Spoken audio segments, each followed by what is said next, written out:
Hello football fans and welcome to Starlight Stadium here in Langford, British Columbia for today's Week 2 BCFC matchup between the Kamloops Broncos and the Westshore Rebels.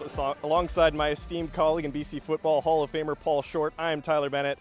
And Paul, we can't talk about this game without talking about what happened last weekend, the Rebels storming into Nanaimo and just a dominant performance put on by them. Oh, it was an awesome performance. It was, they just dominated every phase of the game.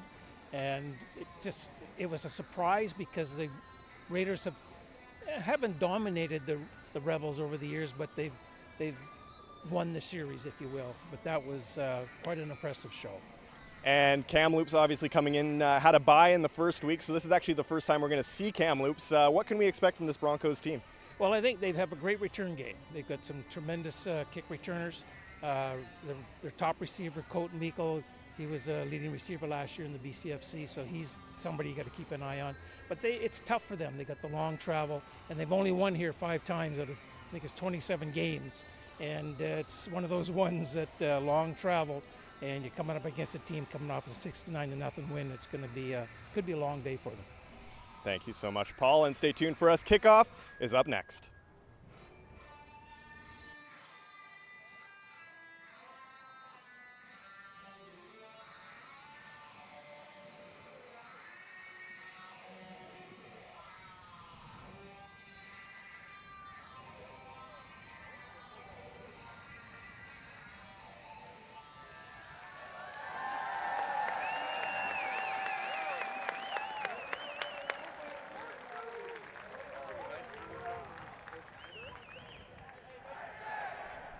Hello football fans and welcome back here inside Starlight Stadium in Langford. Kickoff coming up soon. We have the coin toss quickly with the officials before we get underway. But Paul, we talked a bit before the game. Westshore obviously coming off that huge dominating performance in week 1, and Kamloops, long road trip, bit of a tough test for them here today.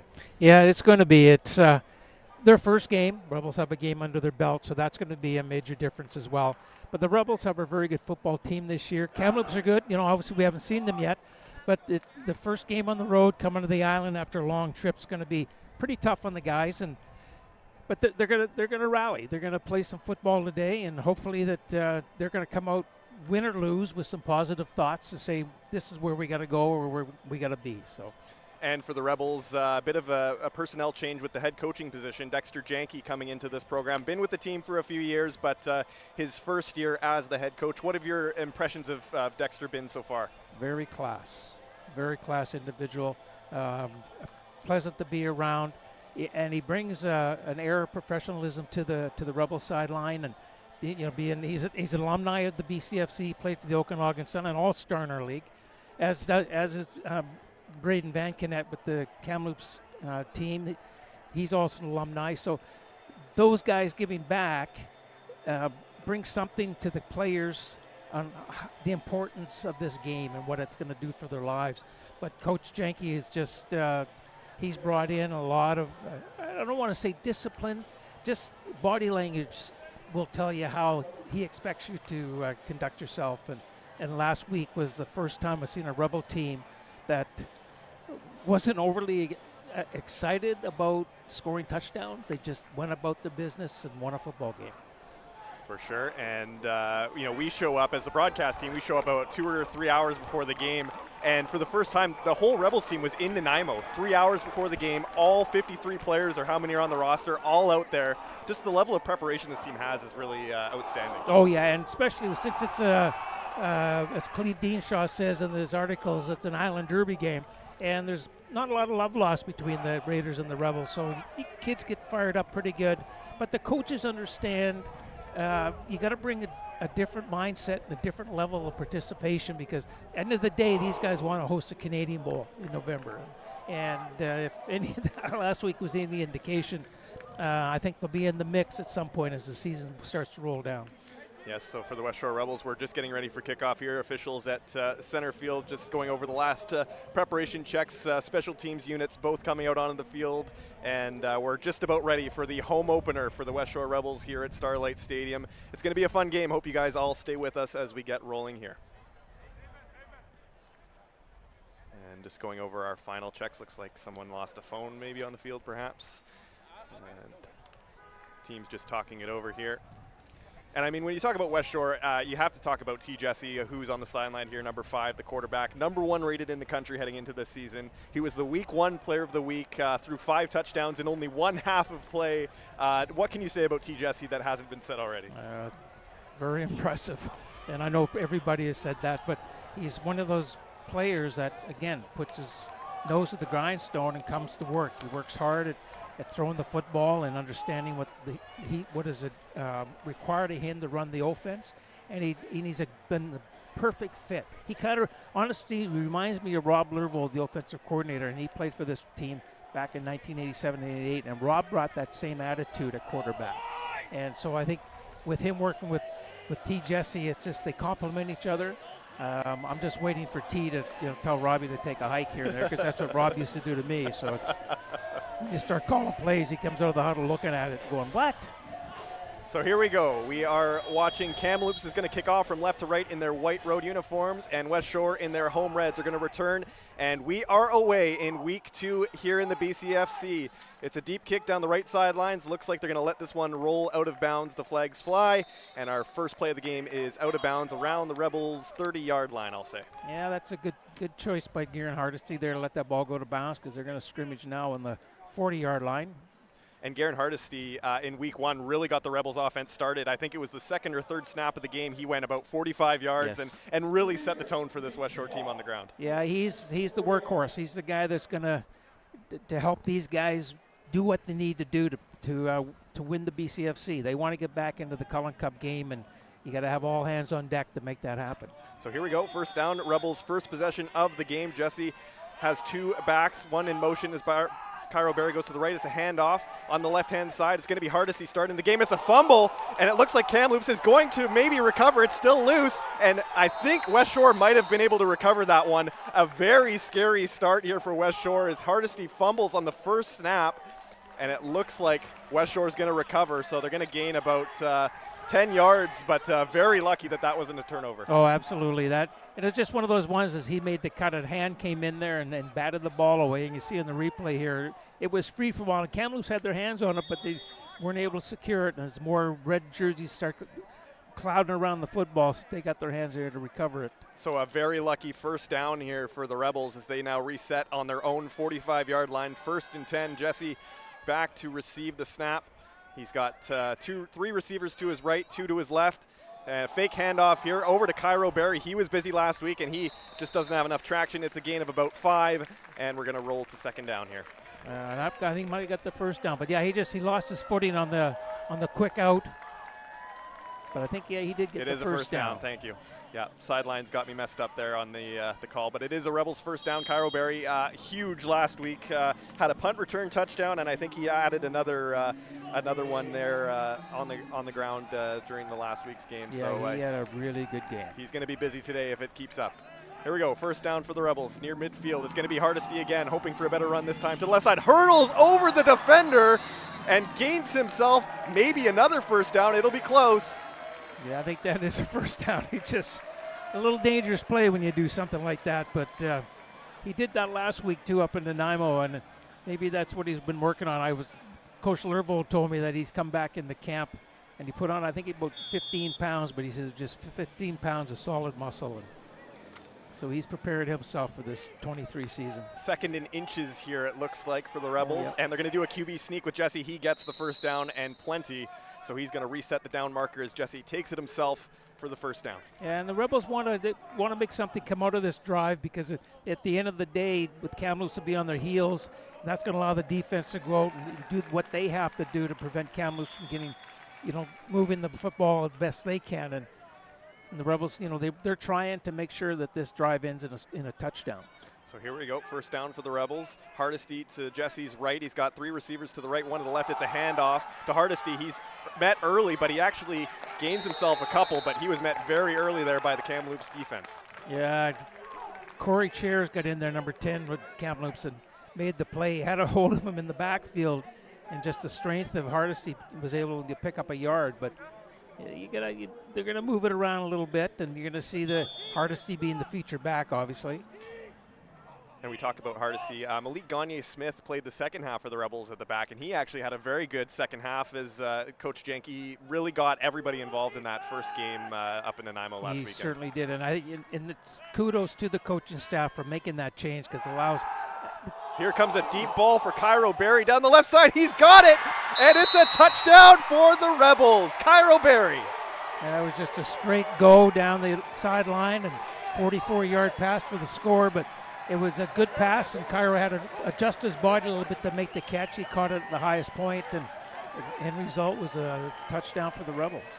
Cairo Berry, we mentioned him a few snaps ago. We figured he'd be busy, and what a start for him as he catches a long touchdown pass from Jesse right on the one-on-one coverage, and that's just, you chalk that up to skill. Oh, absolutely, and speed. Cairo's a pretty quick runner, so he's going to get, create a lot of space as he's running and taking over the field there. So it's Jesse's got a great arm, and that's his 6th touchdown pass this year so far, in just the start of the second game. Extra point is good, so the Rebels make good on their first drive. They are up 7-0 early after a tremendous throw from Jesse to Cairo Berry to get that started.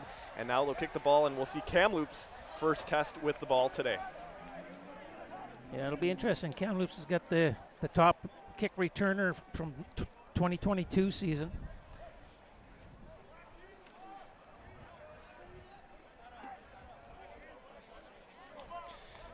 So now we see the special teams units back out on the field. Westshore going to be kicking from right to left. And you mentioned actually in the pre-tape there about their special teams for Kamloops. Who do you think is going to be their main featured returner for this year? Caleb Sense, #1. He led the league last year, kick returns. And well, as a matter of fact, it was both Caleb Sense, #1 for Kamloops, and Cairo Berry were 1-2 in the league. So we've got that duel. And same with receivers. The leading receiver in the BCFC last year was Colton Meikle, who we'll see when these guys start on offense. The second receiver was Kieran Pezant with the Rebels. So it'll be interesting.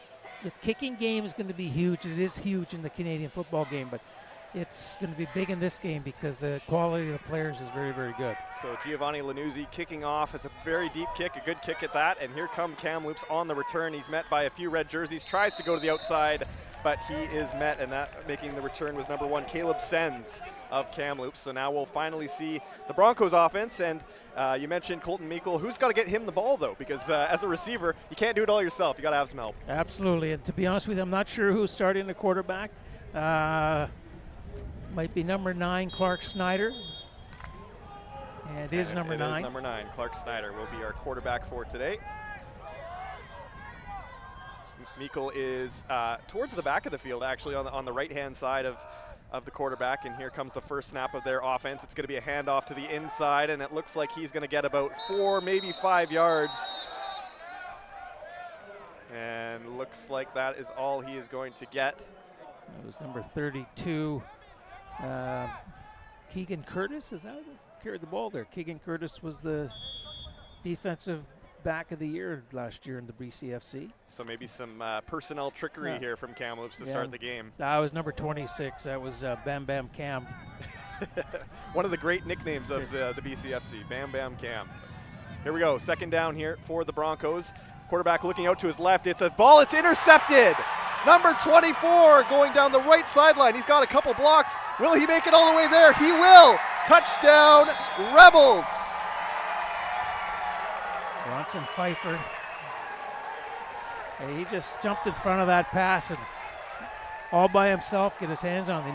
Nobody was challenging with him, and he returned it about 40 yards for the major. Bronson Pfeiffer of Victoria, BC, his second year in the BCFC with a huge interception and return, and the Rebels take a 13-0 lead. I know the way he returned that, I think Coach Jenke looked at him being a running back as well. That was a nifty little return.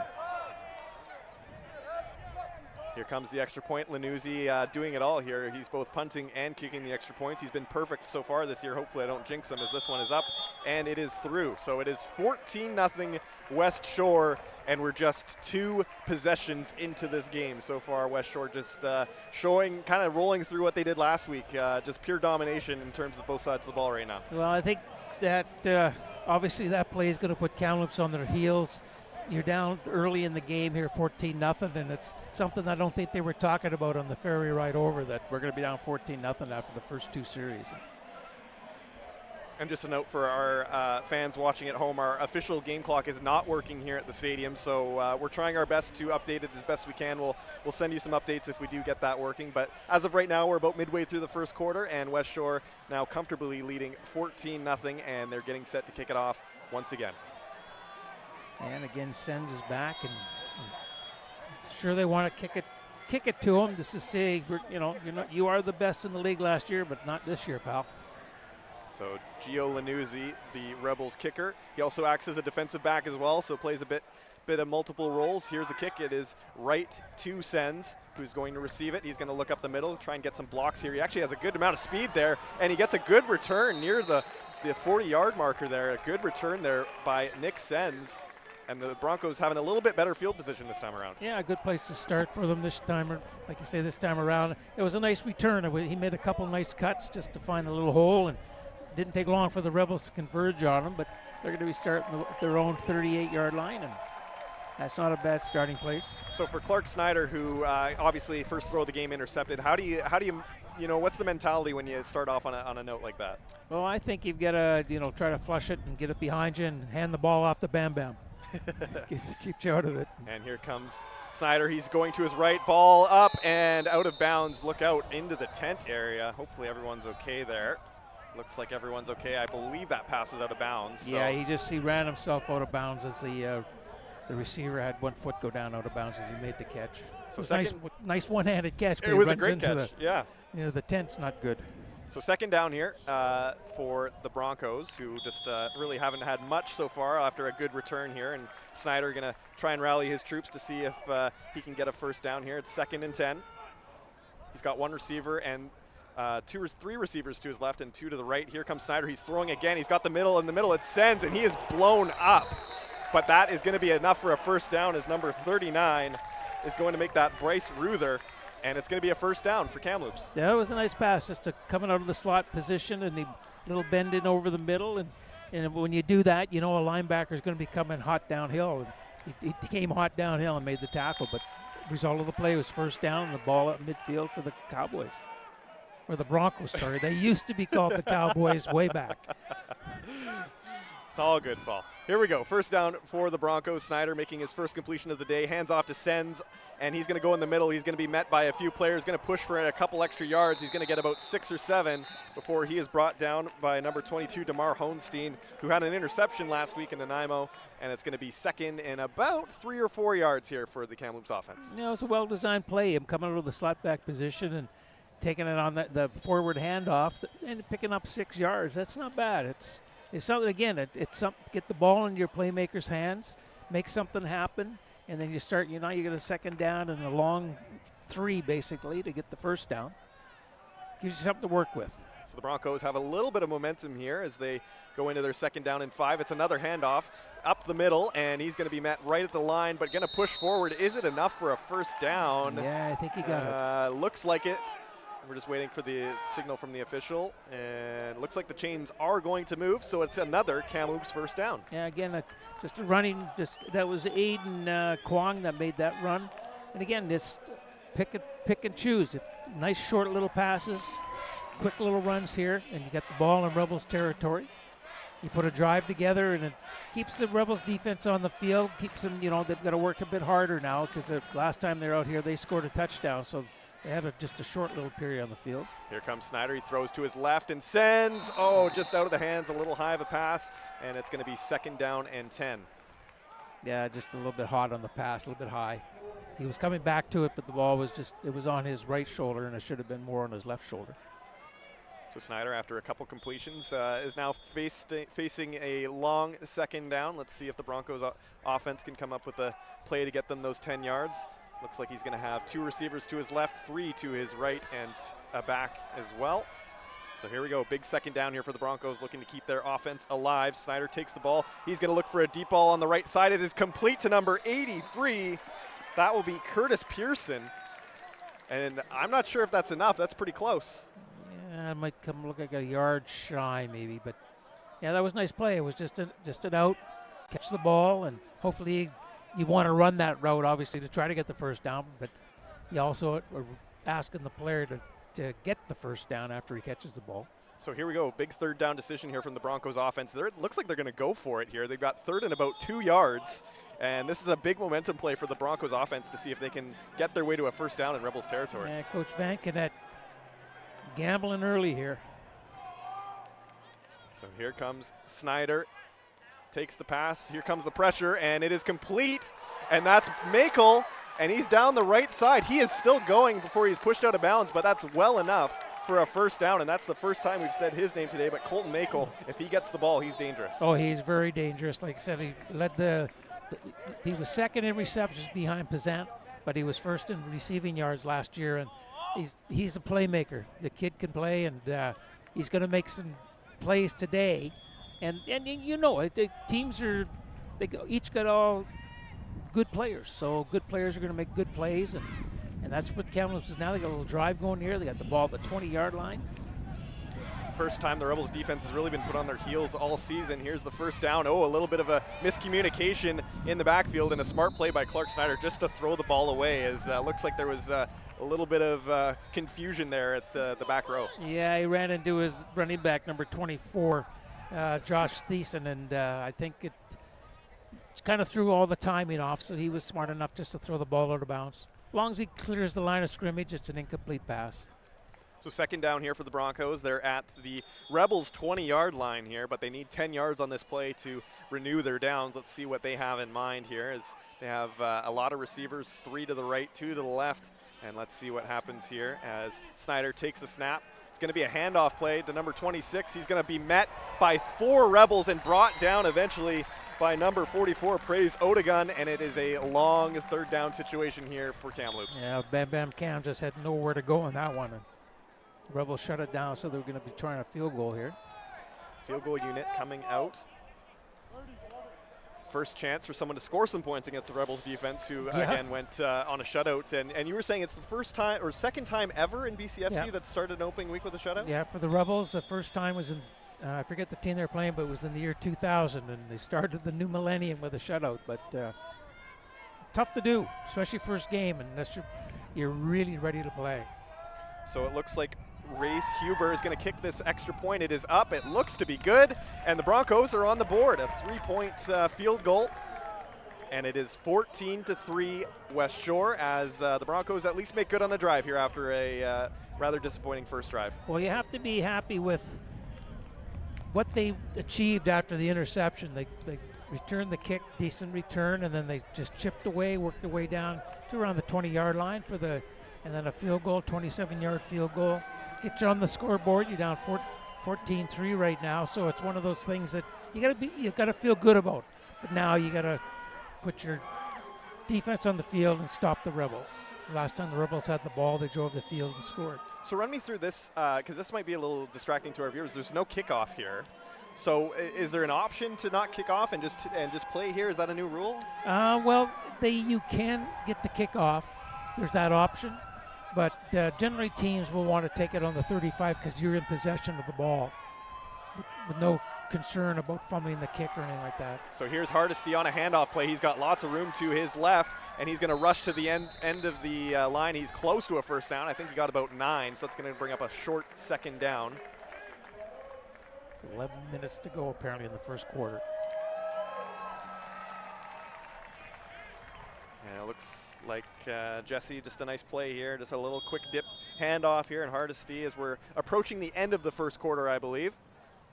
Again, we're working with what we can here in the broadcast booth to inform you as best we can. As Jesse here, it is a first down for the Rebels. Bit of an awkward handoff there. Hardesty going to look to make something happen. There's flags on the field, and Hardesty gets 5, maybe 6 yards here, but there is some flags, so we'll wait and see what transpires here. Is a little bit of jawing back and forth after that play.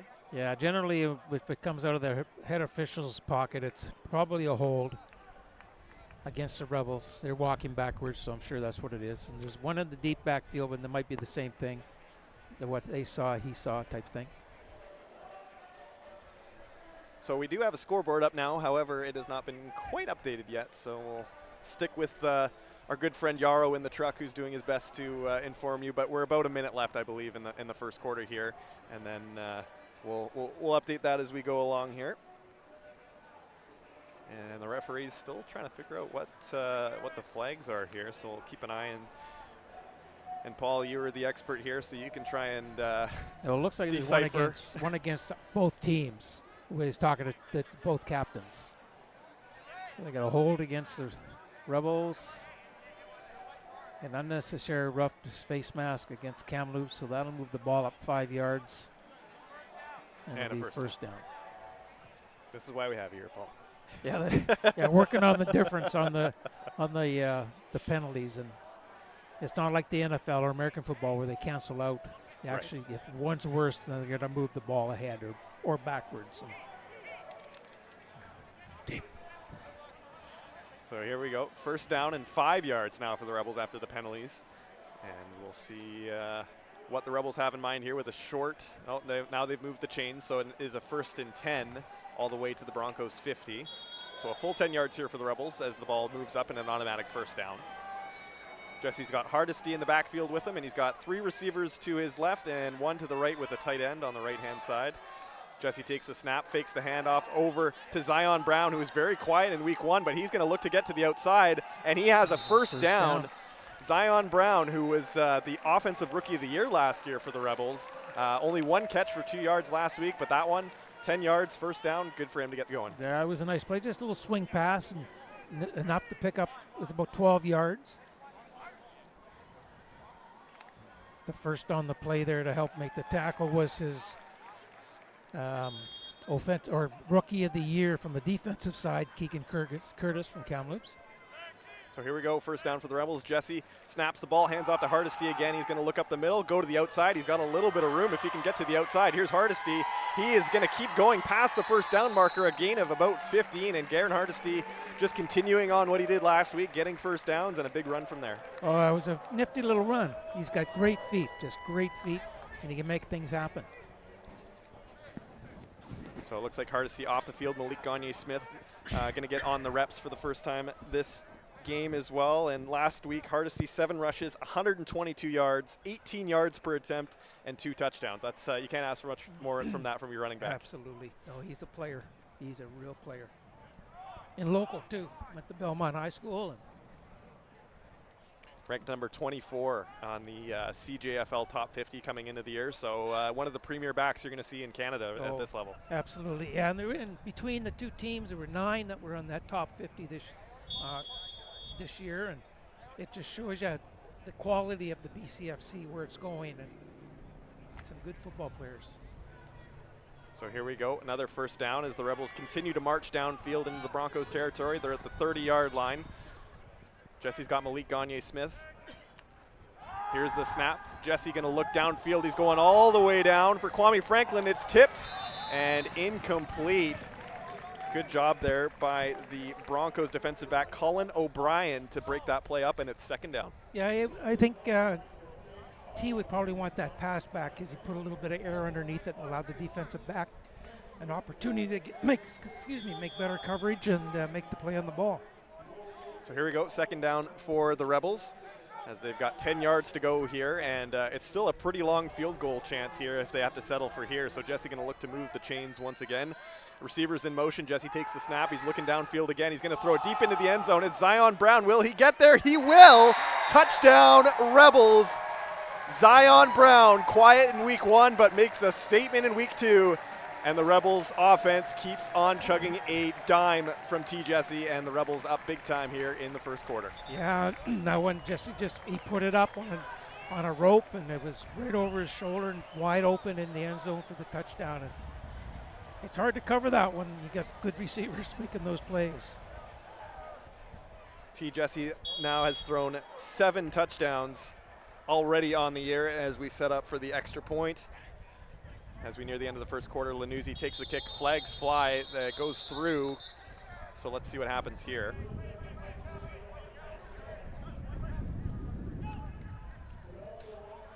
So we'll see where the flags go here. It looked like one of the Broncos defenders might have jumped in a little early, but the kick was still completed.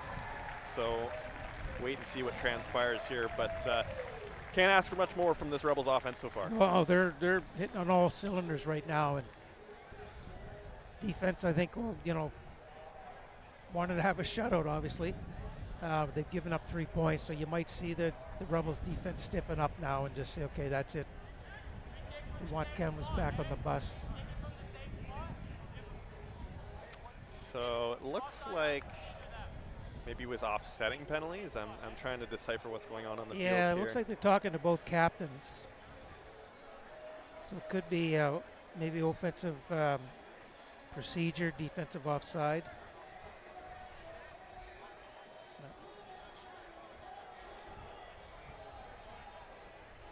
Offside. Kamloops. Yeah, legal procedure against the Rebels. So it'll be a re-kick.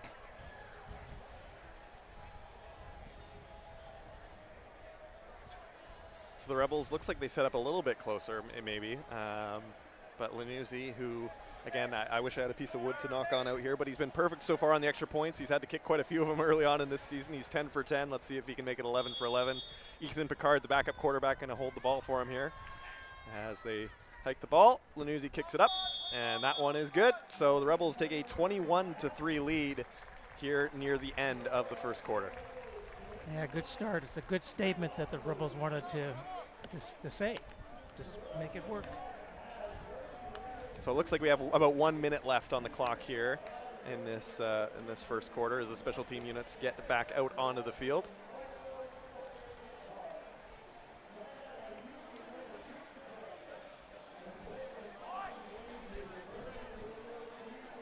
Thank you again for joining us here on BCFC TV or joining us on Telus Optic Channel 1981. We thank you so much for tuning in and joining us all season long here for some exciting BCFC football action. So the Rebel special teams just talking it over here. It'll be Lanuzzi once again, who's been busy today with all the kicks. He's Sure going to do it once again. Yeah, I haven't seen a punt yet in the game, but you're going to see Kamloops how they react after that touchdown. You're down 21-3 right now, and the last time they responded quite well to get the field goal, but once you're down, you start walking around a little differently. Your mindset changes. And as the ball is kicked off, Nick Sen's going to receive this one once again. Had a good return last time. Looks like he might have another good one as he gets up to about the 35-yard line as the Broncos offense comes back out as Sen's trying to make something happen here. And he's had a couple holes, just hasn't quite broken through yet. Yeah, it looks like he trips over one of the yard markers, the lines, but it actually that one looked like he tripped over a Rebel's foot as he was being blocked and put him down on the 36-yard line. So not bad starting point. I think anytime on a kick you get past the 35-yard line, you can be happy, but if he didn't go down, he would have picked up a few more. So here we go, Clark Snyder once again in the saddle here for the Broncos offense as he's going to take a snap here, hand it off to number 26. That is Bam Bam Cam, as you like to call him. He gets about 2, maybe 3 yards, maybe about 5 or 6. Yeah, and it's like second 5. down. Yeah, it looks like about 5. Yeah, he just made a cut and had enough momentum to drag one of the tacklers with him. So I believe we have to be getting towards the end of this first quarter. It feels like it's dragged on forever here, but Kamloops going to try and make a couple more plays before the quarter ends here. Yeah, I think they said it was less than a minute, so we should be almost finished here. So Snyder takes a handoff. It's in the backfield for Sens. He incomplete pass, and as there's a little bit of extracurricular activity after that, as Sens just couldn't wrangle that in. A little bit of a awkward pass and just couldn't quite grab it.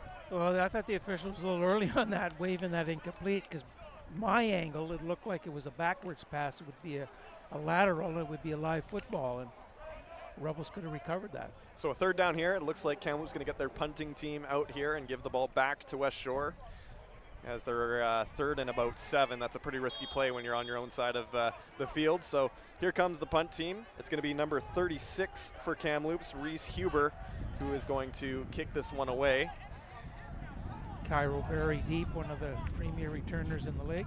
And here's a kick. It's a pretty good kick, actually. Berry having to back up. He's going to receive it, going to look at what he has to work with. He's going to go to his right. He gets by a couple tackles, and look out, he's got some room down the right side. Berry gets by another defender. He's got two more in front of him, cuts to the left. Look at Cairo Berry go. It's a near 40-yard return and sets up the Rebels for another great chance at scoring points. That was a really nice return. They had a little bit of a wall set up on the far sideline. And he used the wall, and then when he ran out of space, he cut back in to pick up another 7 or 8 yards. Rebels, again, great starting point on the Broncos' 53-yard line. So 1:24, I believe, left on the clock here in the first quarter, as the Rebels offense setting back up. T. Jesse's still into the game here. We might see some extra personnel in the second half. We'll have to see how this first half transpires. But Jesse once again in the saddle here for the Rebels offense. Takes the snap, drops the ball, and he's just going to lie down on it. All he can do is the Rebels lose about 6 or 7 yards there. Tough play there for Jesse. Yeah, and Corey Chairs was right on top of him pretty quick. But once you take your eye off what's happening around you to pick up the football, it's smart on his part just to get on the ground and recover it. Just keep possession. It's not going to hurt you because every time they've had the football, they've scored. So Jesse talking it over with his offense team, and they're going to go to the line of scrimmage here. Second and about 15 yards here, so going to need a big play to renew the downs here on second down. Jesse's got lots of receivers, empty backfield. He's going to step back. He's got lots of time in the pocket. He's going to do a short pass to Poissant, who I believe this is his first reception today. Will he get the first down? Oh, not quite, as he is just a couple yards, maybe a yard or two short of that first down marker. But Kieran Poissant finally enters himself into this football game. Yeah, but we have a flag down and see where that's coming from. It could be a downfield block by the Rebels that will negate this play. We'll see what the head official has to say. And Kieran Poissant, had a big offseason, spent time at BC Lions training camp, also got into an exhibition game in his hometown of Regina. It seems like a very bright future for Kieran Poissant. Oh, no kidding. Oh, man. And for him to go to Regina, even though you're wearing a different uniform, he grew up probably cheering for the Riders his whole life, but to step on that field, to play football against the hometown team, man, his heart must have been pounding. So here come the Rebels. It's a 3rd and short situation here, and it looks like the Rebels are going to go for it, and then they're going to try the sneak, and Jesse, that's a close play. Did he get enough? Let's see what the officials say on the QB sneak play, and it looks like a first down on the QB sneak play. Second time Jesse's had to do it himself, but it looks like that's going to be enough. Yeah, first down and the end of the quarters. So that's going to be the end of the first quarter. The Rebels in a commanding 21-3 lead. We're going to switch sides and come right back to you. You are watching BCFC TV or on Telus Optic Channel 1981. Don't go anywhere. We'll be right back.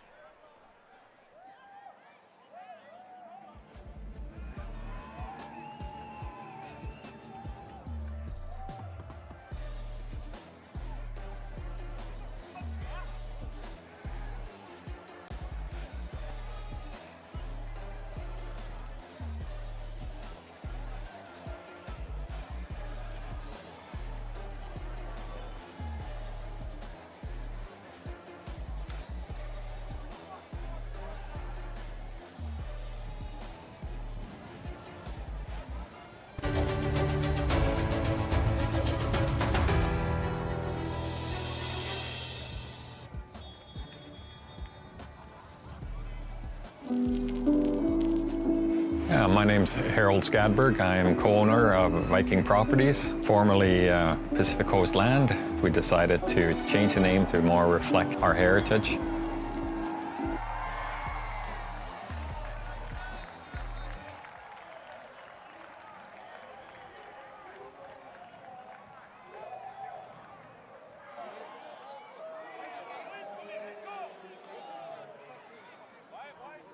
And welcome back here. Just on the first play of the drive, you missed a lot here. Garrett Hardesty had a huge run down the right sideline, and looks like there was a flag on the play, and we might have a player down on the far right side here. So this play might come back from what I can see here. as Garen Hardesty, right out of the first snap of the second quarter, just went ballistic down the right-hand side, but it looks like it might be coming back. Yeah, it's a hold against the Rebels. It's unfortunate, but that was a tremendous run. Just a tremendous run. So we'll see what the Rebels opt to do here. Is it's going to be a long second down play, I believe, as we're trying to figure it out with the lines. So it looks like it's going to be a renewed first down, but back at the Broncos' 30-yard line. Is Jesse going to go back out? Malik Gagne-Smith now in the backfield as he's got 3 receivers to his left, 2 to his right with the tight end. And Jesse going to take the snap here. He's going to look downfield. It's going to be down and caught. And here he comes going towards the end of the sideline. A huge hit to end the play as Kwame Franklin, his first reception of the day, and it's a big one as the Rebels now within striking distance of another touchdown. Just another play that the Rebels just produced so well. It was just an out, and he made the catch in full stride, was able to get his shoulders upfield, and now they're scrimmaging first and goal. And very, very impressed on the way Jesse throws the football, because he's on target today like he was last week, and he's a good-looking athlete. So here we go, Jesse with 2 players in the backfield with him. Takes the snap, and it looks like Broncos player might have jumped the line early. We'll have to wait and see, but there was a offside at the line of scrimmage by someone there. Yeah, there was, I think it was the defensive tackle. I didn't get a number, but just a little bit too quick and trying to anticipate the snap count. So I'd move it up 5 yards, and just scored out of Langley, where the Rams are playing the VI Raiders. The Raiders are up 3-0 after the first quarter. And good to see for the Raiders, who, again, just took a kind of a beating last week. It must feel good for them to be in a competitive football game up there. Oh, absolutely. And it's one of those ones where, you want to redeem yourself after a game like that. But, and if you're good, your coaches get behind you, you put those type of losses as far back in the rearview mirror as you can, but you learn from them. And you work on the good things that happen in the game, and you take them to the next. So here we go, the Rebels first down and about 3 yards on the first and goal. So going to see if, looks like a timeout has been called. So Jesse going to go over to his offensive coordinator, Rob Lervold, and talk over the game plan here for this first and goal situation. I think we're going to see number 10 taking that one. If you had to take a guess, probably. Yeah. But both teams going to get some water here. And I mean, for Kamloops, who haven't really found a solution yet on defense, how big would it to maybe get a stop? Maybe you only give up 3 points in this situation. Oh, it would be huge for them, because they took the penalty here to move the ball, with relatively easy scoring position. But if you can stop the Rebels and have them try a field goal, I think that would be huge for your psyche. So both teams still getting some water. And when we showed up today, the weather, it was very hot, very muggy. It's kind of cooled off here, and it's a good thing. It's overcast here at Starlight Stadium, but still fairly warm, about 22, 23 degrees. A little bit of a breeze now rolling in, but I tell you, when we showed up today, we thought we might have to pull out the big Gatorade jugs of water, because it was super muggy, super humid, and looks like, at least for this game, heat won't be a factor. Yeah, that's for sure. But, obviously the players are going to feel it, because all week it's been hot, so the field's going to be warm. But yeah, Cam was talking to Coach Ventkin that part of the game. They've been working out in about 38-degree weather and smoky. Right. And man, oh man, I don't know how you can do that. But yeah. And the thing with this special turf field here at Starlight Stadium is there's these little black rubber beads, and if they sit in the sun long enough, they just act as like a mirror. I mean, it's like it just revolts off of the ground and right back into your feet. So luckily today not an issue, but as we get into the middle of summer here, I'm sure there's going to be a game that's going to be a scorcher here. Oh, no kidding. And in all the fields, I think, throughout the league now, other than Kelowna, are turf fields. So wherever they play, especially going the interior, it's going to be hot.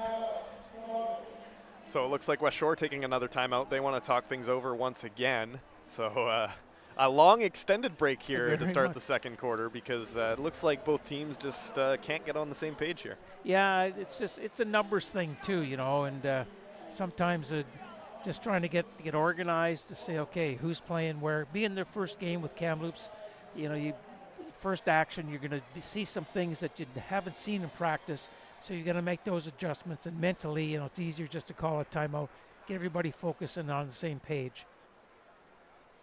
And to quickly touch on this Rebels program, been to the finals for the BCFC the last couple of years, haven't been able to, you know, break through and get to that national championship game, and you get the sense that this year they're really all in with Jesse, with Passant. They just got so many weapons on both sides of the ball. This kind of feels like their year to try and break through Okanagan and make it there to the national championship. Yeah, well, a lot of people picked them to host the national championship this year. Kelowna's got a good team. They've always had a good football team. And Chilliwack is a good football team, a young football team, strong. So it'll be interesting. And I think it's going to. Oh, look out. That's my goodness. Nearly an interception, as it looks like Cairo Berry didn't read the throw. And, oh, gosh, who was that down the right? It's number 70, I think. Didn't reel that in. I don't have that number on my. Leighton Krupke. Leighton Krepke just through the hands, and a near interception there from Jesse.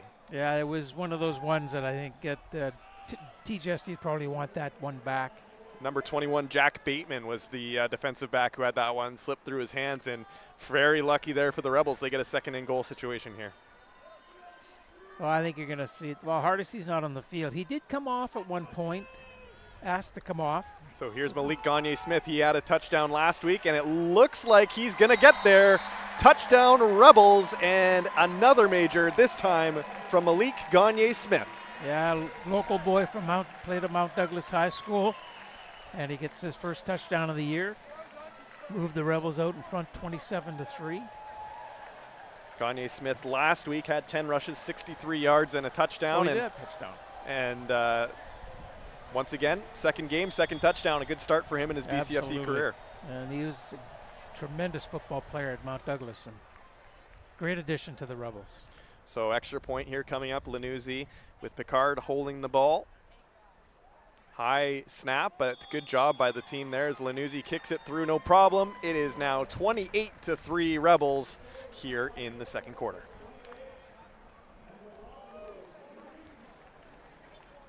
And both teams now going to get their special teams back onto the field. And for the Broncos, I think for the second quarter, you just want to keep it close. You know, for the Raiders, we saw that game get really out of hand really early. And even if they can keep this within a few scores, I think they're going to be happy going into the second half. Yeah, yeah, it's tough. You know, when you get down, well, 28-3 is not that bad, but at the end of the day,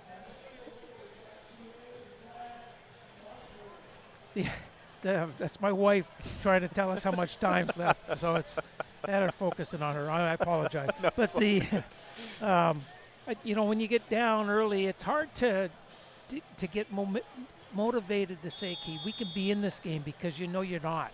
Right. And that's not a real hack against Kamloops, but they haven't done anything really other than that little drive prior to the field goal that they had some look like confidence and success moving the football. But when you get down, it's difficult to stay focused on what's happening around you.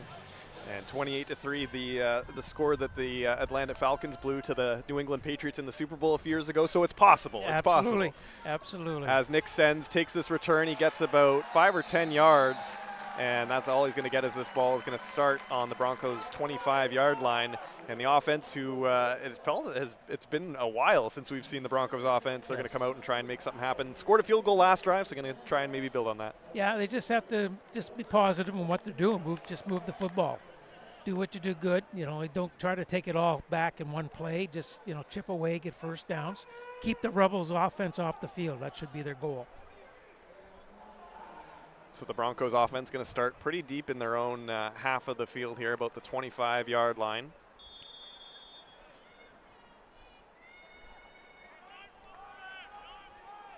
Here comes Clark Snyder once again. Had some success throwing the ball on his previous drive. Going to look to do the same again. And it's going to be a handoff on first down up the middle, and it looks like that is going to be Aiden Kwong, who's going to get about 5 yards, probably halfway to the first down marker, before being met by number 84 of the Rebels. And it's going to be second down. Yeah, just a quick little run up the middle and pick up enough 3 yards, bring up 2nd and 7. This is where you're going to be tested. Rebels are going to, put a little bit of pressure on you here because they know generally it's a passing down. So here we go. Clark Snyder in a little bit of a tough situation here. He's going to step back, make a short throw. It is tipped and incomplete. That was number 44, Praise Odegun, who's been busy on the defensive side of the ball. He gets a hand on the pass, and it looks like the punt team going to have to come out as the Broncos offense fails to get the first down. Yeah, and Praise just overwhelmed the defensive tackle there to get his hands up in quarterback's eyes and knock the pass down. This will be the second time, I guess, Kamloops has punted today, and Cairo Berry definitely will be deep. The last one was about a 40-yard return. Going to have good field position after this one, I would think, with him standing with his heels at the 55-yard line. And we've got a penalty, too many men on the field, or too many men on the field. Illegal substitution by Kamloops. So that'll move the ball back 10 yards. So yeah, 13 men on the field, so it'll be a 10-yard penalty, and going to give the Rebels really good field position here. Cairo Berry in the backfield returning, had a punt return touchdown last week, 61 yards he went to the house, and he's averaging about 25 yards per return as he had to do a few last week, and just a real dynamic player, again listed on that top 50 of the Canadian Football League top 50 list. Here's a missile of a punt caught by Berry, and he's going to go out to the right, but he's got a lot of Broncos meeting him. Can he get around the right side? He is going to get there. Is it another punt return touchdown from Cairo Berry? He leaps over the defender. What a play, Cairo Berry. I see a couple flags down. So my goodness. Coming back. But that was a tremendous return by Cairo. Went all the way across the field, down the sideline, and his last guy who can make the tackle at about the 1 yard line, he just steps up and he says, I'm gonna do a little backflip over top of you. You see on the return here, as he gets to the sideline, he's just using his speed and he's outrunning all the pursuit. He gets to the last guy here and says, I'm going over. Touchdown. But it looks like it's coming back. Yeah, it is. Yeah. So it looks like that terrific play from Cairo Berry going to be a moot point as the ball is going to come back. It's going to be first down for the Rebels around midfield. Unfortunate after an electric play there from Cairo Berry, but unfortunately penalties, that's what happens. You see some big plays and that's how it shakes out. Well, 15-yard penalty, so it had to be an unnecessary roughness call, which is unfortunate. Generally it's a block in the back. Let's see what the head official signals here. Yeah, it was unnecessary roughness. So that moves the Rebels back to their own 46-yard line. So unfortunate for Cairo Berry, who had, you might still add that to your highlight mixtape, even if it doesn't count for anything. Absolutely, because nobody knows there was a flag on the play. So yeah. So a fantastic return. That's all for naught, and the Rebels are going to start at their own 47-yard line here going downfield. And T. Jesse out once again. He's thrown 2 touchdowns today, 3 touchdowns, I believe, actually. So he's going to try and get another one. Or he's got 2, sorry. Yeah. So here's Jesse. He's got lots of receivers. He's got Malik Gagne-Smith in the backfield. It's a short play to Kwame Franklin.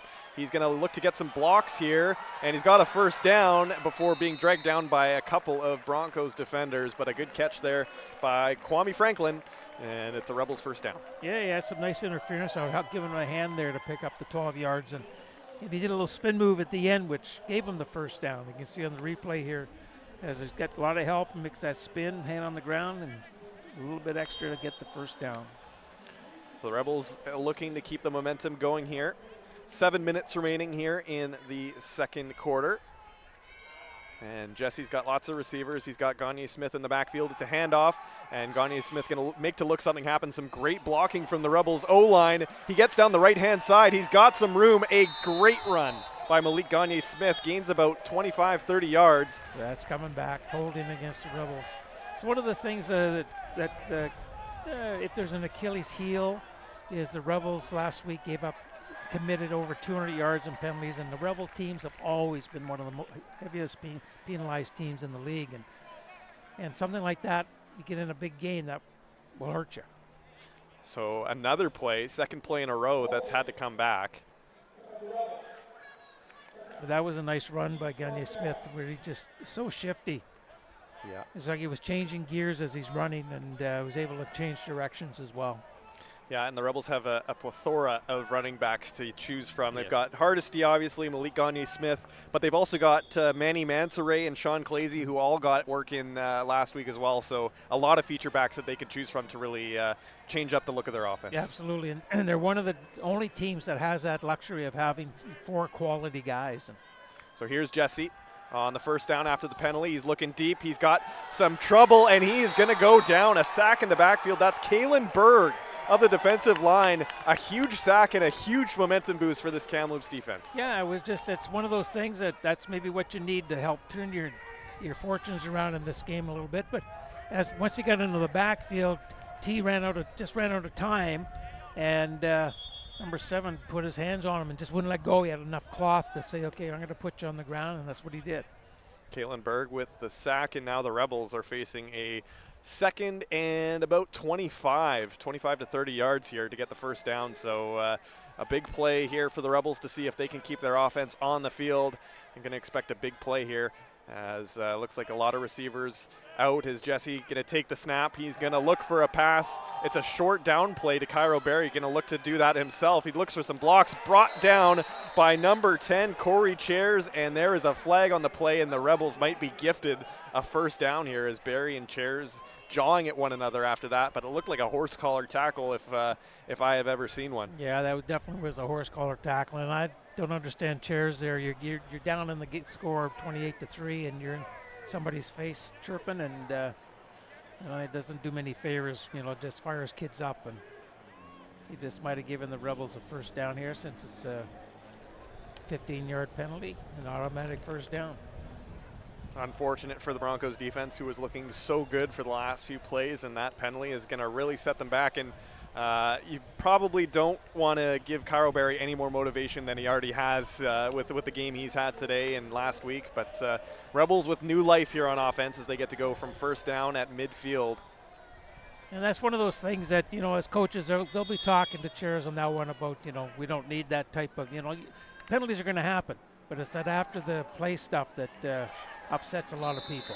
Kieran Poissant with a 15-yard reception, his second of the day, and it's another first down here for the Rebels. Kieran Poissant a little bit quiet so far, but if you throw the ball, he's like a magnet. He's going to rail it in. Absolutely. And again, just been really good today with the Rebels. Quick little passes, little outs, little over the middle, and chipping away. 8 yards, 10 yards, 12 yards.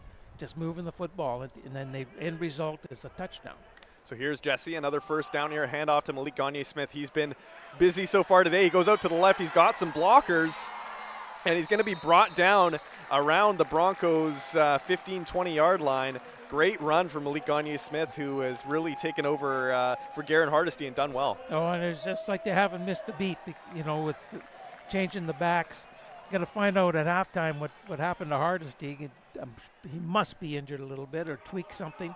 But that was a nifty little run by Gagne-Smith, to where he's moving outside, cuts inside, moves back outside, and it's like he's floating, changing gears as he's running.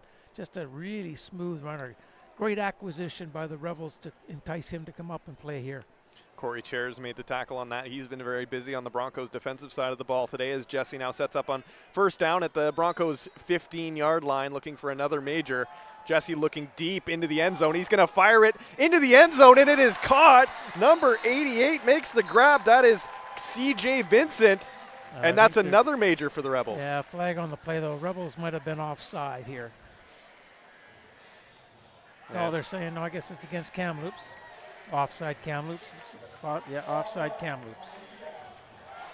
So that major will count. CJ Vincent on the beautiful lob from T. Jesse, and the Rebels extend their lead late in the second quarter. Third touchdown on the day for Jesse. That makes it 8 already on the season. And we're just going to wait to kick this extra point and see what we come up with for our score. Maybe it should be 35 if this conference good. Lanuzzi lining up. Picard holding the ball. Here comes the rush. It is up. It is through. So it is a 35-3 lead for the Westshore Rebels. And just so many weapons for T. Jesse to choose from. It's very impressive. And that was one of the things that they talked about after last year, losing in the Cullen Cup final, was they've got to replace some players, just become a better football team all around. But also they were younger last year.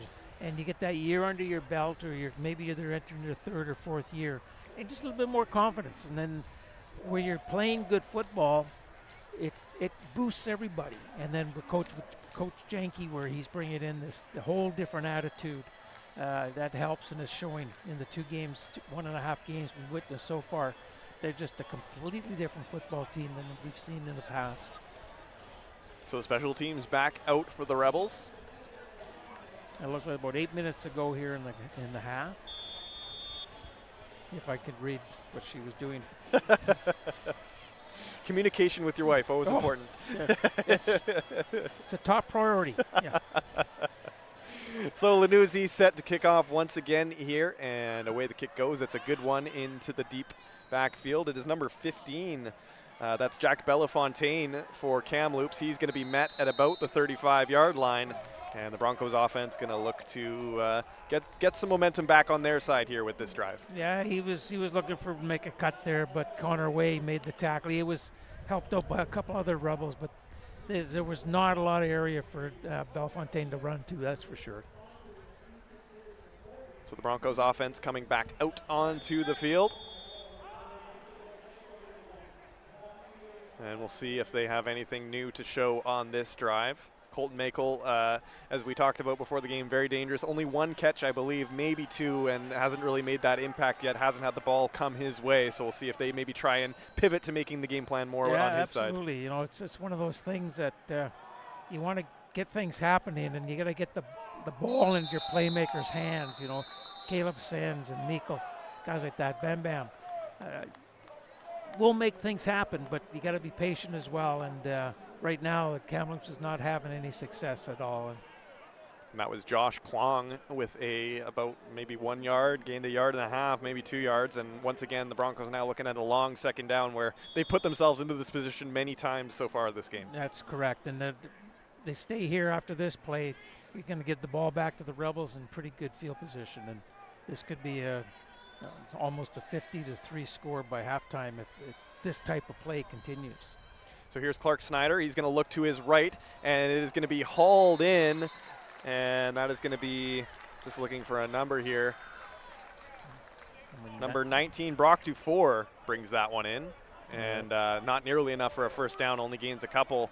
And looks like the punt team brought back out again. Yeah, it's going to be another position where they're going to have to be punting the football, and Cairo Berry is just licking his chops back there, saying, you know, he's had some good success, and I guarantee you he's thinking scoring this time. So here we go. Cairo Berry in the backfield waiting to return this kick. Number 36, Reese Huber, has been the Broncos punter / kicker today. Ooh, is the Broncos going to get another illegal substitution? Looks like they just avoided it. Yeah, I think he got off in time. Oh, and it looks like nearly an offside as well. Huber going to get this kick. It is a short right kick. Off the side of his foot. And that's going to roll out just around the Broncos' 40-yard line. So not what you want as the Broncos special teams unit. Yeah, in short field now for the Rebels, and I'm pretty sure they're going to keep all their starters in here, at least for the rest of this half. And yeah, T. Jesse back on the field, and with Pazan out there. And Gagne-Smith. No, he's coming off. The hardest he's back on. He's so back. If it was a little injury, maybe he's feeling a little bit better. But these are the type of games too where you do get a little nick and you're bruised up a bit, where you can rest because your team's in a commanding lead here in the first half, and it gives you a chance to rest the bones. Next week, Rebels travel to Prince George, so they had a long time sitting on a bus. Here's Jesse, takes the snap on first down, right to Cairo Berry. He's got the reception. He's going to go down the right-hand side. Is anyone going to catch him? No, he is dragged out of bounds after about a 25-yard reception. Cairo Berry once again showing off the wheels, and another big Rebels first down. Oh, just some great blocking out in front for him. As he made the corner, it was Pazant made a really nice block, and then he just used his speed. Get what you can. You end up, you're now at the 15-yard line, 1st and 10. And so the Rebels have about 12 yards to the goal line here, but 1st and 10 ahead of them here as Jesse sets up. He's got Hardesty in the backfield. He's going to take the snap, look downfield. He's going over the middle, and CJ Vincent just out of the hands, incomplete for a 2nd down. Yeah, I think T put a little bit too much heat on that, and if he'd taken some off of it, Vincent might have had an opportunity rather than leaving his feet to stay on feet and make the catch.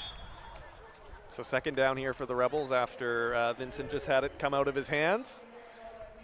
Rebels offensive coordinator Rob Lerville talking it over with Jesse, but who goes into the snap, gives the directions. And it looks like Hardesty going to stay in the backfield here, but lots of receivers here. Got 5 receivers to choose from. As Jesse going to look for his receivers in motion. There's the snap. He's looking downfield. He goes to the right-hand side. Wide open is Zion Brown, and that's a touchdown. Rebels continue to roll. That Zion second pick or second intercept second touchdown today. And just no one even in his area code really on that score. No, just he ran. What they did is they had 3 receivers on the right-hand side, and 2 of them ran quick outs, and he just kept going straight and wide open. Safety jumped one of the outs and touchdown. So Zion Brown quiet, only 1 catch for 2 yards in week 1. He's got 2 majors here in week 2 as the Rebels going to look to kick this extra point. It is up, and I believe it is good. So that is 42-3 Rebels here in the 2nd quarter. And still lots of time left. They could add some more points here. But again, it's a tough road to come down here, get on the boat and come over to Westshore, Victoria to play, and you leave early in the morning. They don't come overnight, the kids, so you got to get your legs underneath you. And when the team jumps on you, they're like this, like the Rebels are doing to the Broncos today. It gets a little frustrating. And I just saw Clark Snyder, the Broncos quarterback, try and give some encouragement to these Broncos players. Obviously, these programs kind of at two different roads, 2 different paths right now. I think for the Rebels, they've loaded up. I think they want it all this year. And for the Broncos, maybe some younger players, maybe some lessons still to be learned for them. And this is a good chance where, maybe you're not going to come back in this, but you just need to learn some lessons that makes you a better football team. Absolutely. And I think, deep down, they know the Rebels have a good football team, so this is a learning curve for them. Because, they still got to play Nanaimo, they got to play Prince George, they got to play Chilliwack, they got to play everybody. But look out! The Broncos do get that. As it was a short punt to one of the Broncos linemen, and he fumbled it. Luckily, number 88 there for the Broncos, Caden Chaboyer, was there to pounce on that and make sure it's still Kamloops ball. Yeah, it was number 47, Caden Chaboyer, and it went off his face mask, and Rebels almost had their hands on it, but they couldn't secure it, and Kamloops takes the ball. But again, not great field position to start a drive, and the last few drives, no success getting first down. So it's something they're going to have to just be patient, learn from it, get better, and, get more practice on your belt and get your game plan happening. Clark Snyder looking to the right-hand side. Nobody home, throws right in between 2 receivers. Bit of a tough snap for him as he had to really reach to his right to get that ball, and it's a 2nd down here. And Clark Snyder, who had a good drive in the first quarter, but hasn't quite found that next gear yet. Yes, and on that play there with both receivers running hooks, where he had to reach for the football, he kind of hurried it, so he wasn't really prepared to let the guys finish the hooks, and they got caught standing in the middle, and the ball was incomplete. So here we go, second down. Snyder taking the snap, looking to throw. He's going to roll out of the pocket to the right. He's going to try and make a throw, but on one foot, not nearly enough. It's going to be 3rd and 10, and I believe the punt unit back out for Kamloops, and just can't find anybody open and just can't get that going what they had in the first quarter. Yeah, and that was the first play that he's really been flushed. You know, Nehemiah Ford-Brown and number 7, Cody McMahon, really put pressure on him, so he had to get up, get on his horse, and get outside. But like you say, he wasn't able to get his feet set to make an accurate pass, and it just fell into the turf and complete. Yeah. But again, punting situation for Kamloops. Rebels will have great field position. Yeah, we're blessed to see NFL and CFL quarterbacks be able to make that throw on one foot, you know, off balance. But it's a very, very tough throw to make. It really is. And anytime you got to move your body left or right, your everything has to move with you, your hips and your feet, shoulders, and if they're not all tied in together, it's not going to work. That was a really nice tackle by number 87. That's Sheldon Aitken. Sheldon Aitken made usually a wide receiver, but maybe they need to put him on the special teams unit. That was a great job of wrapping up Cairo Berry, nowhere to go, and but still good field position. Obviously, the Broncos started pretty far back, so the Rebels going to take this ball at about the 50, and good job there. And those are the small things, just those small little plays that they need to start making in order to try and just turn the tide a little bit. Oh, you bet. And that's something the coaches will work on. The special teams coach will mention that you know, we made a nice play there. You stayed in your coverage lanes and you made a tackle for no gain. The ball was caught at the 51 and the tackle was made at the 51. So it looks like there might have been a penalty. No, 3-minute warning. So 3 minutes left on the clock here in the second quarter. That's where we'll start the clock. And again, props to our team in the truck who are just trying to play on the audible here of not having our scoreboard working. So props to them as T. Jesse hands off to the right. It's Garen Hardesty gets a good block. He's got some room. He's got one man to beat. Will he get around? He will. He's going towards the end of the sideline. Will he get there? And he is out just before getting the touchdown. Garen Hardesty with about a 50-yard run leaves the Rebels with about a 1st and 2 or 3 yards. But what a play, Garen Hardesty. Oh, just tremendous. Just a little pitch. It was a pitch to the right. Jesse just pitched it outside, and Garen got some great blocks. And then he went right to the sideline and down the sideline. He outran coverage, 2 guys in pursuit that had angles on him. He just outran them. And luckily enough, one of the Kamloops guys kept him out of the end zone on this play. But this next play here, you might see him into the end zone. So here we go. 1st and goal. Jesse handing off to Hardesty. He's going to try and finish what he started, and a great job by the Broncos to stop him short. Yeah, that was they converged and shut him down on that one. And Keegan Curtis, number 32, made a really nice play to make the tackle and keep him out of the end zone. But it's the Rebels have the football now on the 1-yard line. And Maxime Bosch was the first man to meet him and kind of started that. And again, Curtis coming in to help stop him from getting into the end zone. But second down. Yeah, both Maxim and Keegan were on the top 50 team or the top 50 players list. So here's Jesse on the 1-yard line. Handoff again. Garen Hardesty going to meet once again, and he is in this time for the score. Garen Hardesty, touchdown Rebels, and it is now 48-3. That'll be if they get the convert. Where are we here? We got a list going.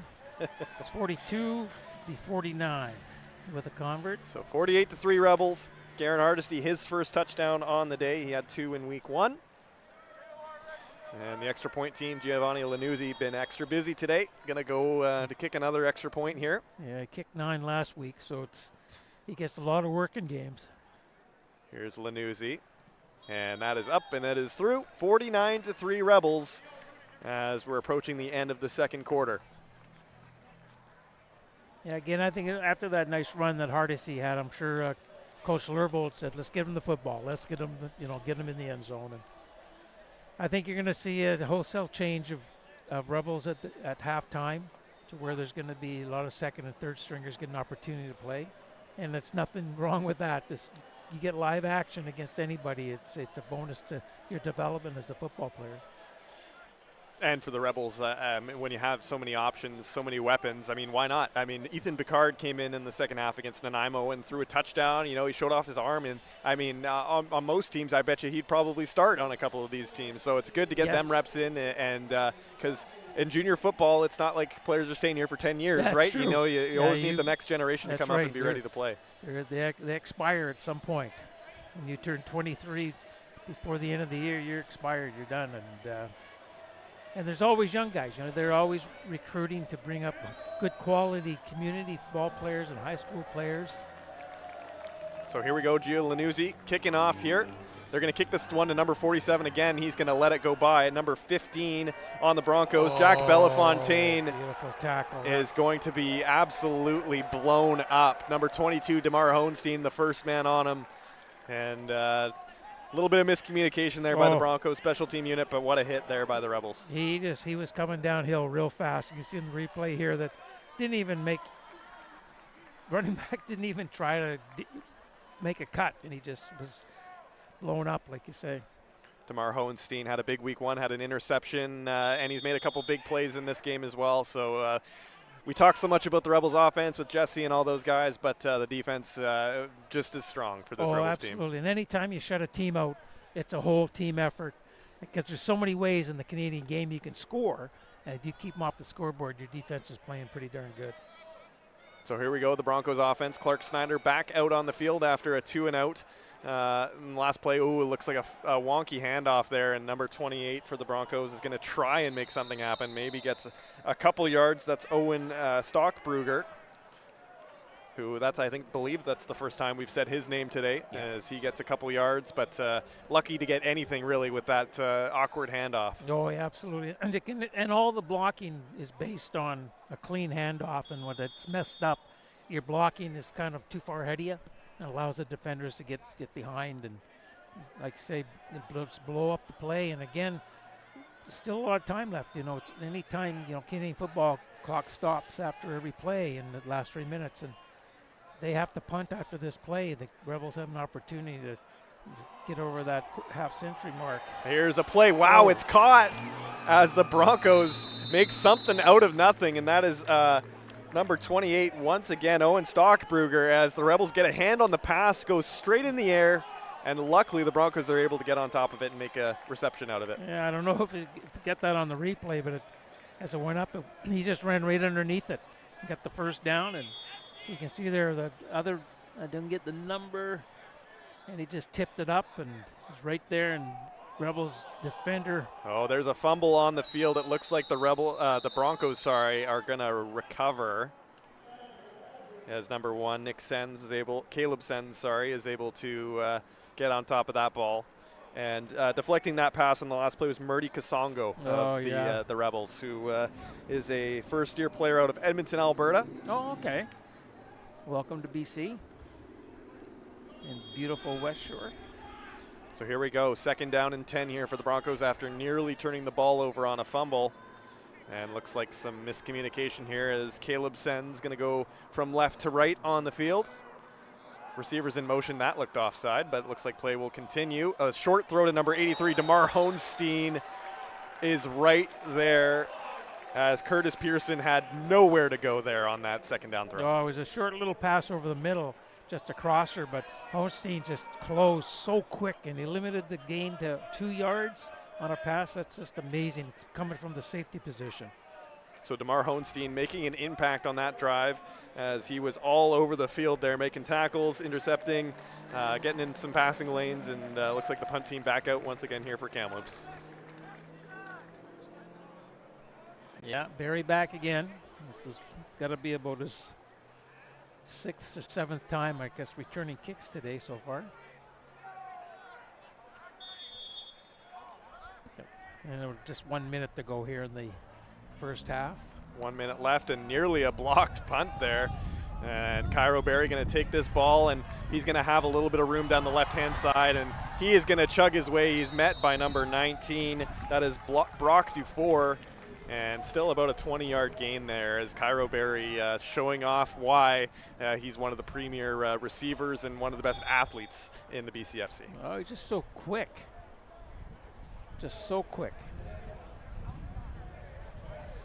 And that's the one thing I think the way the Rebels attack goes is the coaches understand the width of the field, 65 yards, and they use it. They get outside and they stretch the defense, and what stretching the defense, obviously there's going to be holes created as players get separated that you can cut through, and the Rebels are really, really good at doing that.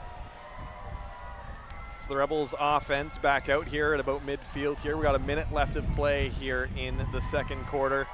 It's been a bit of a long quarter. We're at about 5:15, so actually not that bad for timing. We're about an hour and a half into this football game here. Jesse, he's got Malik Gagne-Smith in the backfield. He hands off to him. He's going to get himself 5, maybe 6 yards. A good run there by Gagne-Smith. Yeah, just an inside run. Just use the clock. They want to go into halftime and make their adjustments for the second half and keep the clock moving. The Rebels going to look to maybe break the 50 mark once again in the first half. They did it, I believe they did it against Nanaimo. I think they were up 55-0 at the half. That's what it was so too, yes.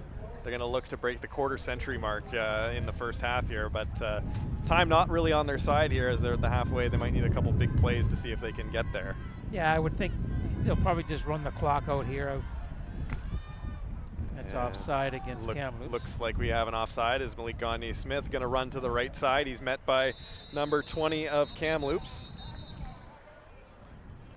And that play will probably still hold up as Thomas Delgado making that tackle there for Kamloops. And we'll see how the penalties shake out here and if this play is coming back or an automatic first down. Yeah, they might keep the first down here. It's because it looks like he gained a little bit more than the 5 yards that we added to the play for the offside. Malik Gagne-Smith has a big game going for him today. He had 63 yards in week 1, and looks like he'll probably surpass that number by the end of today. Yeah, they declined the penalty. They picked up a little bit more on Gagne's run. So decline the penalty, first down for the Rebels on that run by Gagne-Smith. And the clock keeps going here. So yeah, they're just running the clock out, and they got fresh set of downs. So this will probably be the last series before halftime. So Gagne-Smith, Cairo Berry in the backfield. He's going to swing to the left, too nearly offside there by the Rebels as Gagne-Smith back up the middle, and he is tackled and down. He gets about 6 or 7 yards. That's number 7. Kalen Berg. And that's halftime. And that is going to be the half.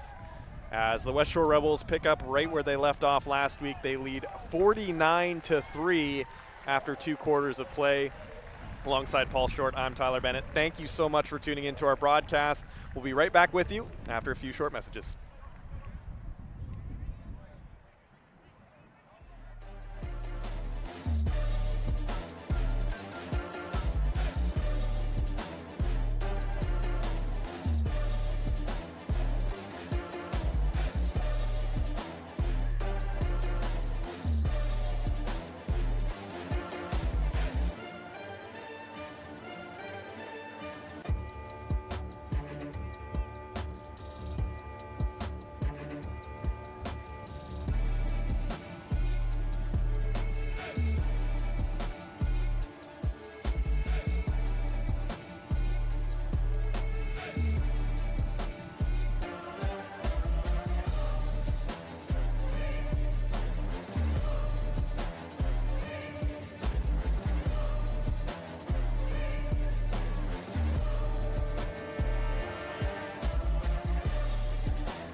Yeah, my name's Harold Skadberg. I am co-owner of Viking Properties, formerly Pacific Coast Land.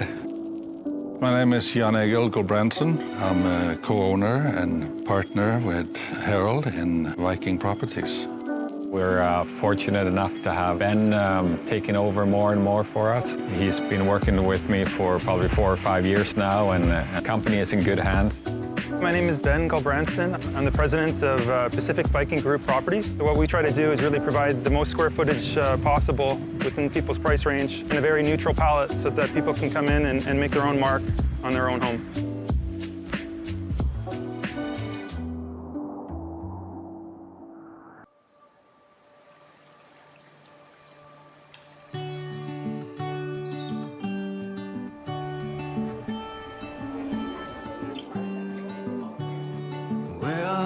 Going, show me around. Tip of our fingers, well, I never found all of the places we'll go where we are. Doors shut and open, well, life's never far behind. All these places are unknown to me. All these things that we'll see when we go.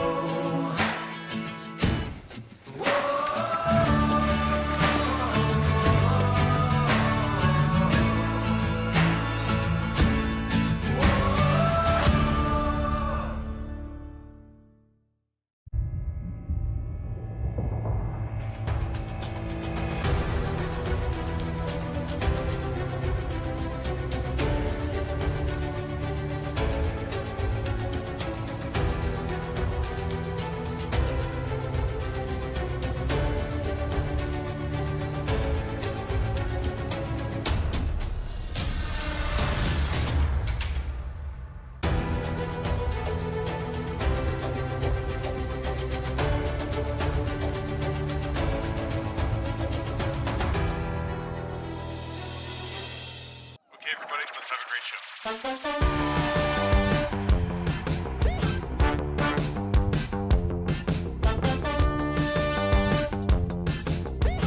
Yes, he's gonna throw. Look out, Karen Masson. Got it. Pickup who will pass it there to Jesse King, who scores again. At Westshore Motorsports Park.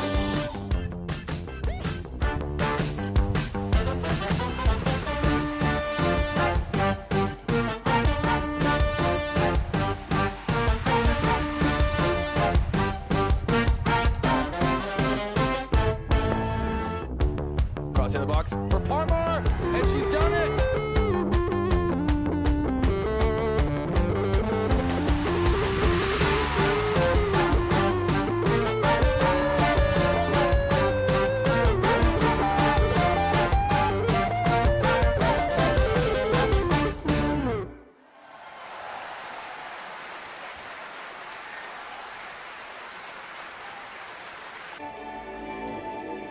A place to reignite your soul and to awaken your inner child. To leave feeling awestruck, not because of the destination, but because of the journey itself. Take a deep breath and smell the freshness of the air. Listen to nature's music. Look out onto the vast horizon. Indulge in locally foraged food. Feel the warmth of the sun and the coolness of the ocean. Let your senses come alive.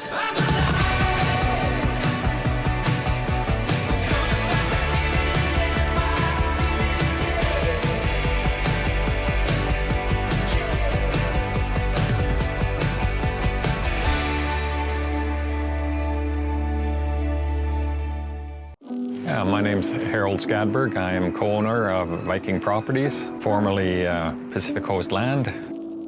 My name is Jan Egil Gulbrandsen. I'm a co-owner and partner with Harold in Viking Properties. We're fortunate enough to have Ben taking over more and more for us. He's been working with me for probably 4 or 5 years now, and the company is in good hands. My name is Ben Gulbrandsen. I'm the president of Pacific Viking Group Properties. So what we try to do is really provide the most square footage possible within people's price range and a very neutral palette so that people can come in and make their own mark on their own home.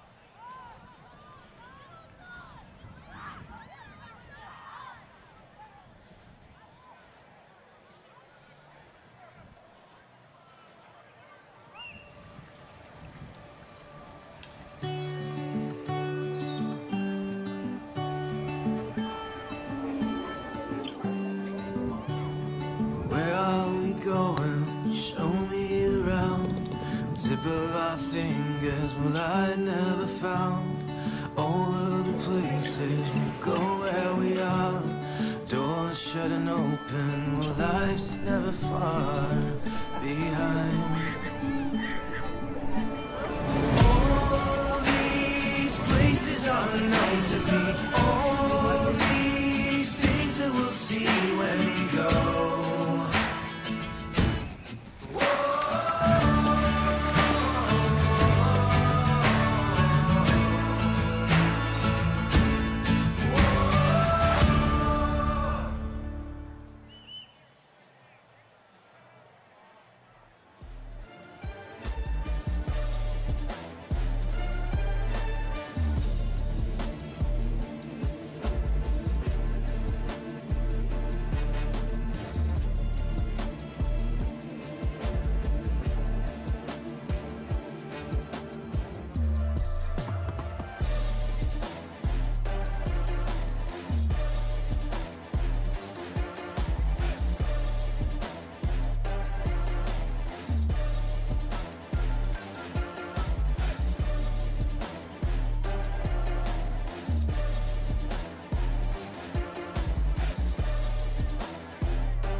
And welcome back inside Starlight Stadium here as we get ready to go for the third quarter of action alongside BC Football Hall of Famer Paul Short. I'm Tyler Bennett. Thank you for joining us. And we've got our first half stats in for this game. The Rebels rushing for 168 yards in the first half, and that was led by Garrett Hardesty, 8 rushes, 104 yards and a touchdown.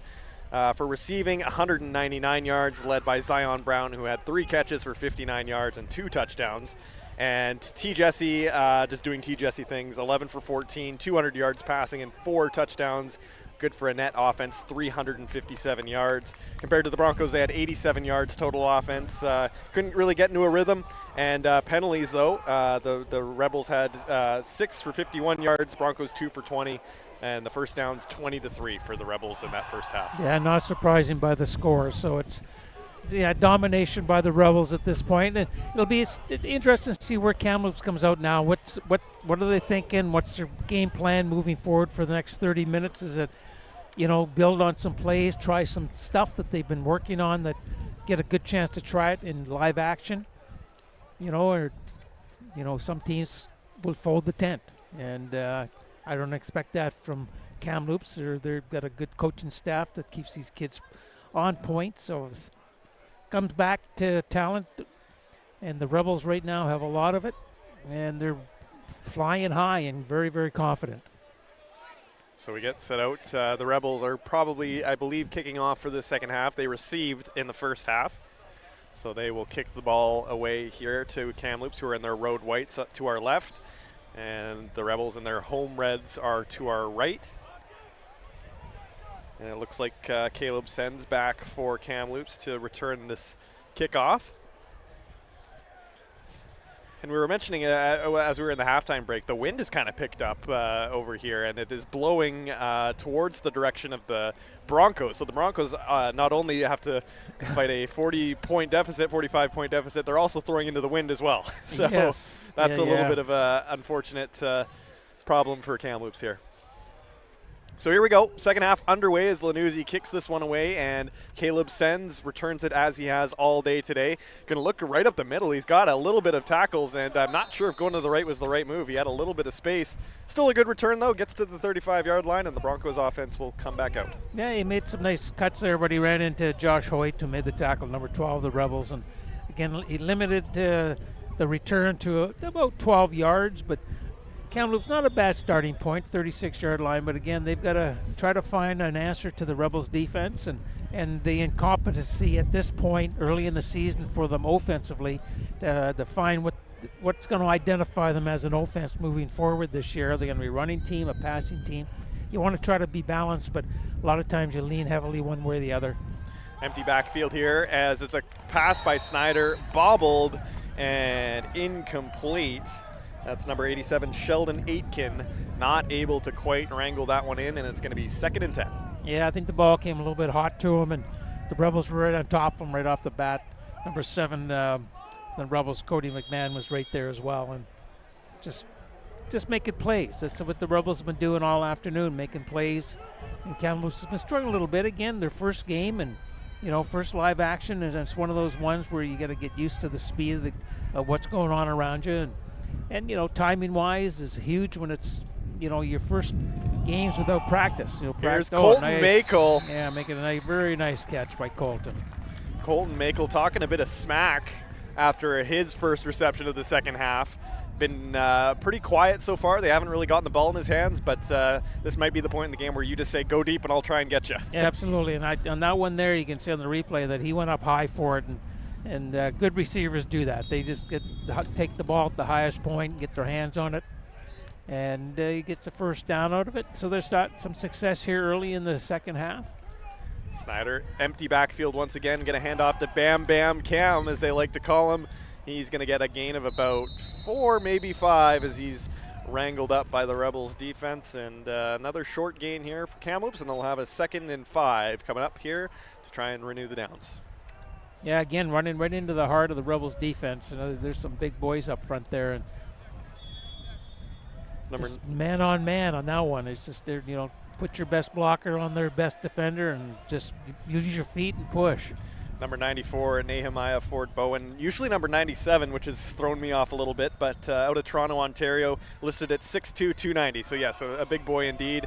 And here's Snyder, going to run for himself, and he is going to be met by number 39. That is Bryce Ruther and Joshua Abogie. And he's going to gain himself 4 or 5 yards. Yeah, looks like they're going to go for it there. Bryce Ruther, looks like a punt. Bryce Ruther, his dad played for this team when they were called the Vancouver Island Sharks, and he's now coaching with them, and very proud of his son making the step up to play junior football, and he's a good linebacker too, so that helps. And you see on the replay there, Snyder kind of calling an audible himself. It looked like he was going to throw, and then he just decided, I'm going to try and make it here, and unfortunately not quite enough for the first down. There wasn't not a lot of room to run there. So the punt team back out. They've been busy today for Kamloops, but they're going to be able to punt this one pretty deep into Rebels territory. The snap is taken. Here comes the kick. It's a high kick, but not a very far kick. And it drops right in the middle. And Cairo Berry leaps up and grabs it. There is a flag, and it looks like the Broncos recover, but we'll have to wait and see what happens with the flags here, as that's number 23 of the Broncos, Magnifique Makuku, as he was able to grab that off of Cairo Berry, but we'll have to see if that might be a moot point. Probably no yards. The ball hit the ground, and a lot of Kamloops guys, you have to give the 5 yards once the ball crosses the line of scrimmage, and that's probably what it is, a no yards penalty, and Rebels will be moving up. So wait and see 5 what the yards since the ball hit the ground. Just wait and see what the officials have to say here. And again, we apologize for the scoring, as we don't have really an official scoreboard working for us this game. So we're going to do the best we can to keep you updated as we go along. Yeah, since the ball bounced and a lot of Kamloops players around the ball when Cairo went up to get it, somebody's been in the halo area, the 5 yards. And so first down, Rebels moved up 5 yards, and they start at their own 38-yard line. So here we go. T. Jesse back for the second half. We thought his day might be done, but not quite yet. As he takes the snap, he's going to look to his right. He's going to roll out of the pocket and take it himself. T. Jesse right up the middle, and his helmet is hit off. And you don't really like to see a player of his caliber calling his own number and possibly getting injured, but it looks like he's going to be okay. Yeah, you hate to see the quarterback take a hit like that, but when he crossed the line of scrimmage running the football, he is a running back, and Keegan, number 32, Keegan Curtis from the Broncos, made the tackle. So T. Jesse looks like he's going to be okay. Lost his helmet as he kind of did a half slide, and that's one of those things where you really want to commit or don't do it. Yeah. The middle, it only causes you trouble. Absolutely, and then for the players too, you know, you're thinking of blowing somebody up, making a tackle, and did he commit? Did he not commit? To, giving himself up. And as Malik Gagne-Smith back into the game, he's going to gain himself 2, maybe 3 yards, and we're on to, I believe that's a first down. Yeah, first down, yeah. So Rebels reset the downs, move the chains. Malik Gagne-Smith, obviously Garen Hardisty got all the praise and the fame and all the yardage in our first half recap, but he was also very strong in the first half as well. Some really nifty runs he produced, and unfortunate for him, one of them was called back, which was by far his best run. Here's Jesse, a short throw down to Poissant. He's going to go down the left side, looks for the hurdle, no hurdle there whatsoever. And still enough for a first down, though, as Kieran Poissant thought he was maybe going to pull a Cairo Berry, but unfortunately the defender didn't bite, and he's forced out of bounds. Yeah, and Jack Bape, number 21, kind of jumped with him, so they were looking at a duel to see who, I guess, could jump the highest. And I was kind of surprised that he would try to hurdle like that. So Kieran Poissant, his first catch of the second half. Part of that three-headed monster, if you will, of Zion Brown, Kieran Poissant, Cairo Berry, all three of them really top-tier receivers in this league. Here's the snap on first down, and Jesse is going to try and run out of it, and that is a huge loss of yards as Jesse fumbled the snap, and just really no chance to make a play, and now it's a very, very long second down here. Yeah, and that was Caleb Berg again. I'm pretty sure that's his second sack today. We don't have the stats in front of us, but he's had a good game. But both of them were on bad snaps, And that puts the Rebels now in the second down and about 20. So here we go. Rebels needing a huge play here to reset the downs. And Jesse has some receivers in motion, takes the snap, looks downfield, and look out as it's Kalen Berg again. But Jesse's going to roll out, throw downfield, caught. Oh, no, it's not caught. Number 11, Kwame Franklin drops a wide open pass, and it is a long third down. Oh, he's going to have nightmares about that one tonight. Yeah, I think Kwame was thinking, I'm going to get a first down on this, and he just couldn't squeeze it. You can see on the replay here that Berg gets in pretty good, and as Jesse's moving around, he gets his hands on him, but just a little bit too slippery. So T just moves to his right and throws a really nice pass, but Kwame just couldn't squeeze it. Wide open. So the Rebels punt team out for the first time today. And here we go. It's going to be Christopher McLarty with the punt. This is a good punt, as this is way downfield. Caleb Sens breaks a tackle, and he's going to be met by 3 more Rebels, and down he goes at around the 30-yard line. Great punt there. We haven't seen McLarty. He did kick a couple kickoffs last week, but first time we've seen a punt, and that was pretty good. Yeah, it was a nice punt that he put up there. There's a penalty flag on the play here. I'm not sure what it is. That was a nice punt, and Joey Ryu made a nice tackle on Sens as he's trying to get upfield. So it looks like there might be a penalty or something coming up here.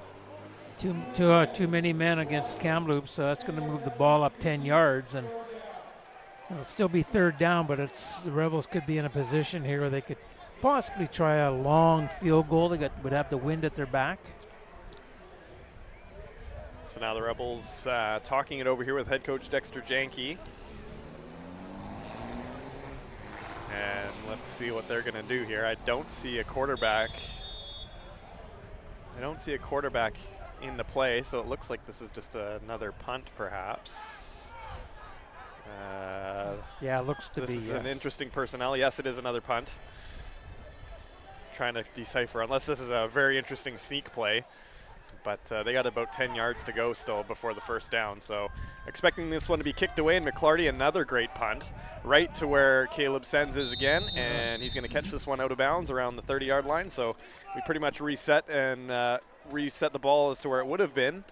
And now the Broncos offense will get on the field. Yeah, that was a good punt. Just angle it towards the sideline. You push Sens as close as you can to the sideline, and he has no option other than to catch the ball and step out of bounds. So here we go. Broncos starting deep in their own territory. Rebels defense been very strong today. They've gotten a pick 6. They've gotten a couple sacks. They've been very disruptive, and really the Broncos offense hasn't had much to speak of other than that one drive, their second drive of the game where they scored a field goal. Yeah, that's so true. They've struggled a little bit here. And here's Bam Bam Cam. He's going to get maybe a yard. Yeah. I mean, it's hard to say as the Rebels D-line is just swallowing those running backs as they come into the middle. Yeah, they're having a hard time with the defensive front of the Rebels.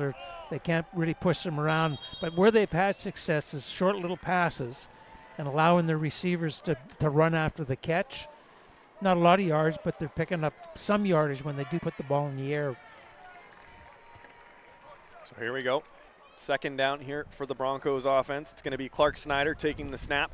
He's going to throw to the left side. It looks like he had a receiver open, nearly intercepted by number 12, Josh Hoyt, and that is going to bring up third down for the Broncos once again. Yeah, Josh converged pretty quickly on that and just tipped the ball away at this last second because the receiver was open. He just didn't have enough time to come back to the football. So frustration continues to mount for this Broncos offense, who just haven't really been able to get their feet off the ground and moving, and the punt team out once again deep in their own territory. As Cairo Berry setting up right at midfield here. Yeah, and they're having some confusion today on special teams, and that is usually what happens early in the season as you put the special teams together, find out who's playing what. That there is confusion, you end up with too many guys. So Cairo Berry takes this one right up the middle, and he is going to stay on his feet somehow, but brought down by number 19 on Kamloops. That is Brock Dufour. And a good return there, again by Cairo Berry, gets about 25 to 30 yards, which it seems like a given when he touches the ball in the backfield there. And Rebels once again set up a well in field position. Yeah, every time he touches the ball, he makes something happen. An exciting returner. There was a no yards penalty on that as well. Again, the ball hit the ground, and as he came up to recover it and to pick it up, they were within the zone. And so that moves the ball 5 yards ahead. It's going to give them first down at the 14-yard line, which is just a gift to the Rebels. The Rebels, for the first time this year, have a mascot as well. I'm trying to decipher across the field what it actually is.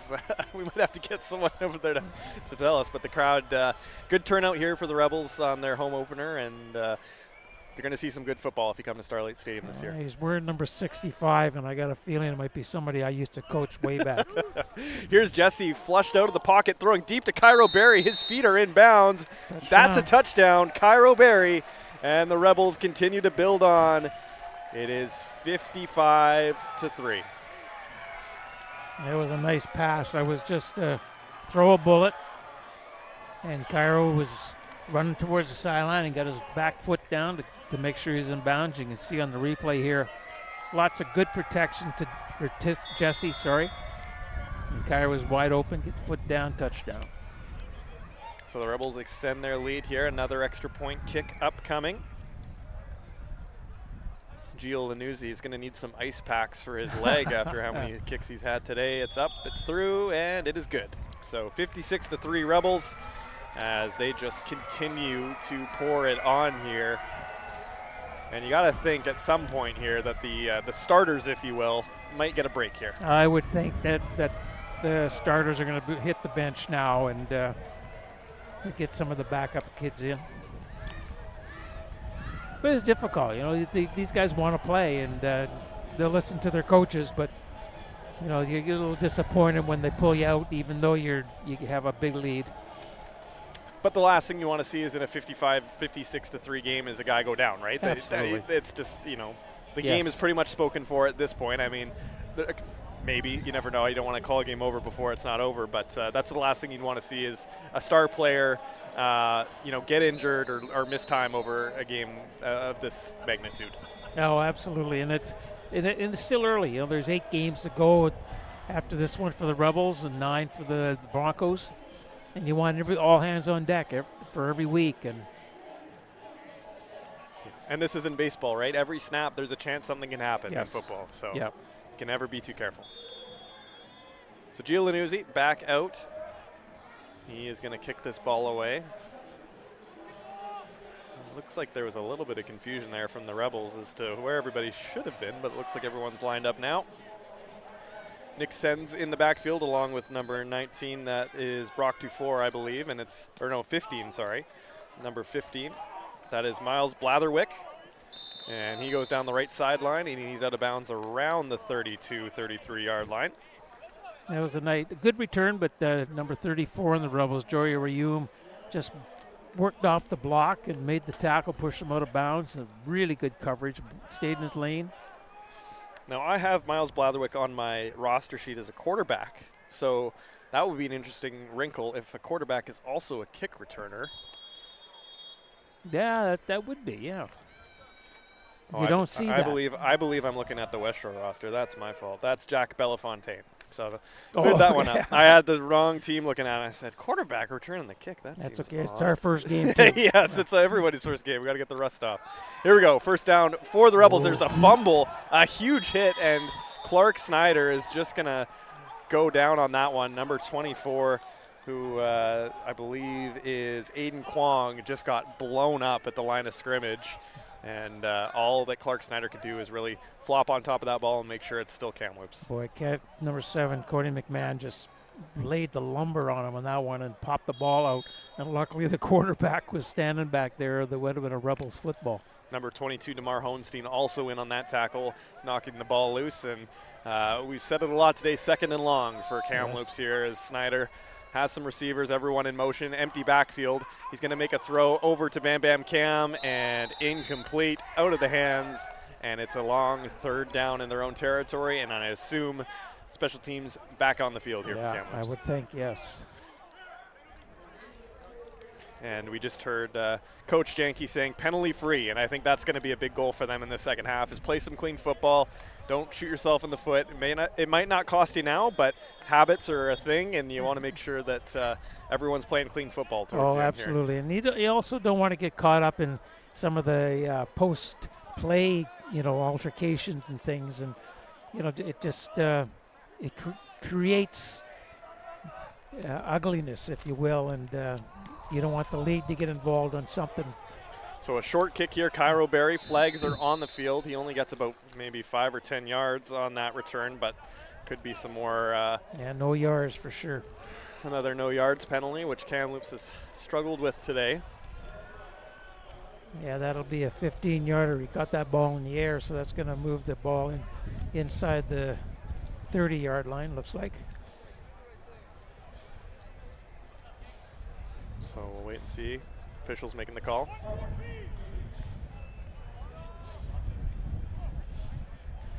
So the ball does move up that 15 yards. Chain's got to move first, so we'll get the chains. There we go. Football, one of those sports, you need a lot of people working in unison to make sure that the chains move, and there's just a lot of moving parts in football. Yeah.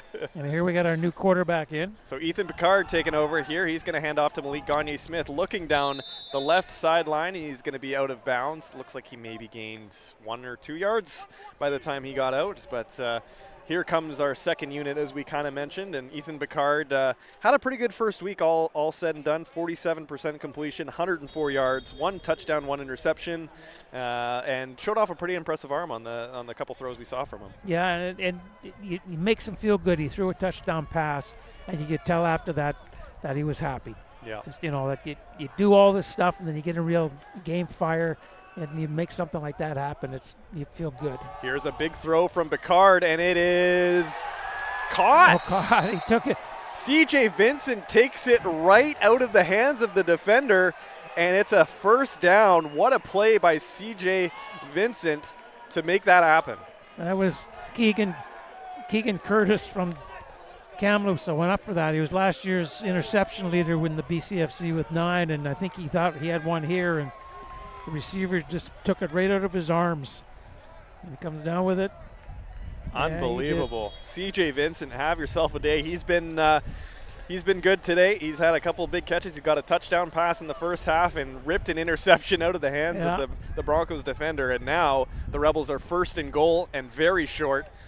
And let's see what they do. Picard takes the snap. He's going to throw. He's got a wide open receiver, Cairo Berry, and tally on another touchdown as the Rebels extend their lead to 62-3.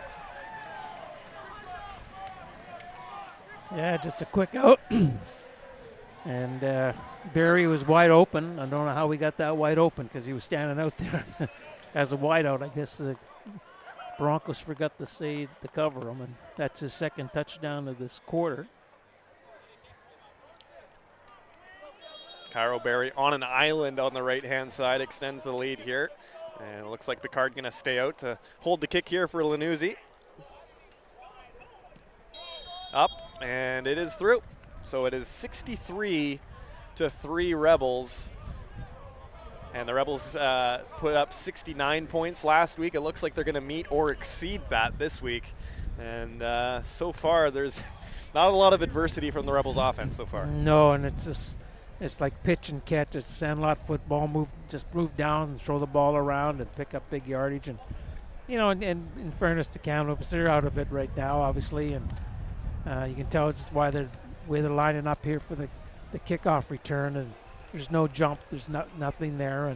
And again, they're going to go home and they're going to try to get this one behind them. And, excuse me, look at the game film and say, okay, what do we got to improve upon?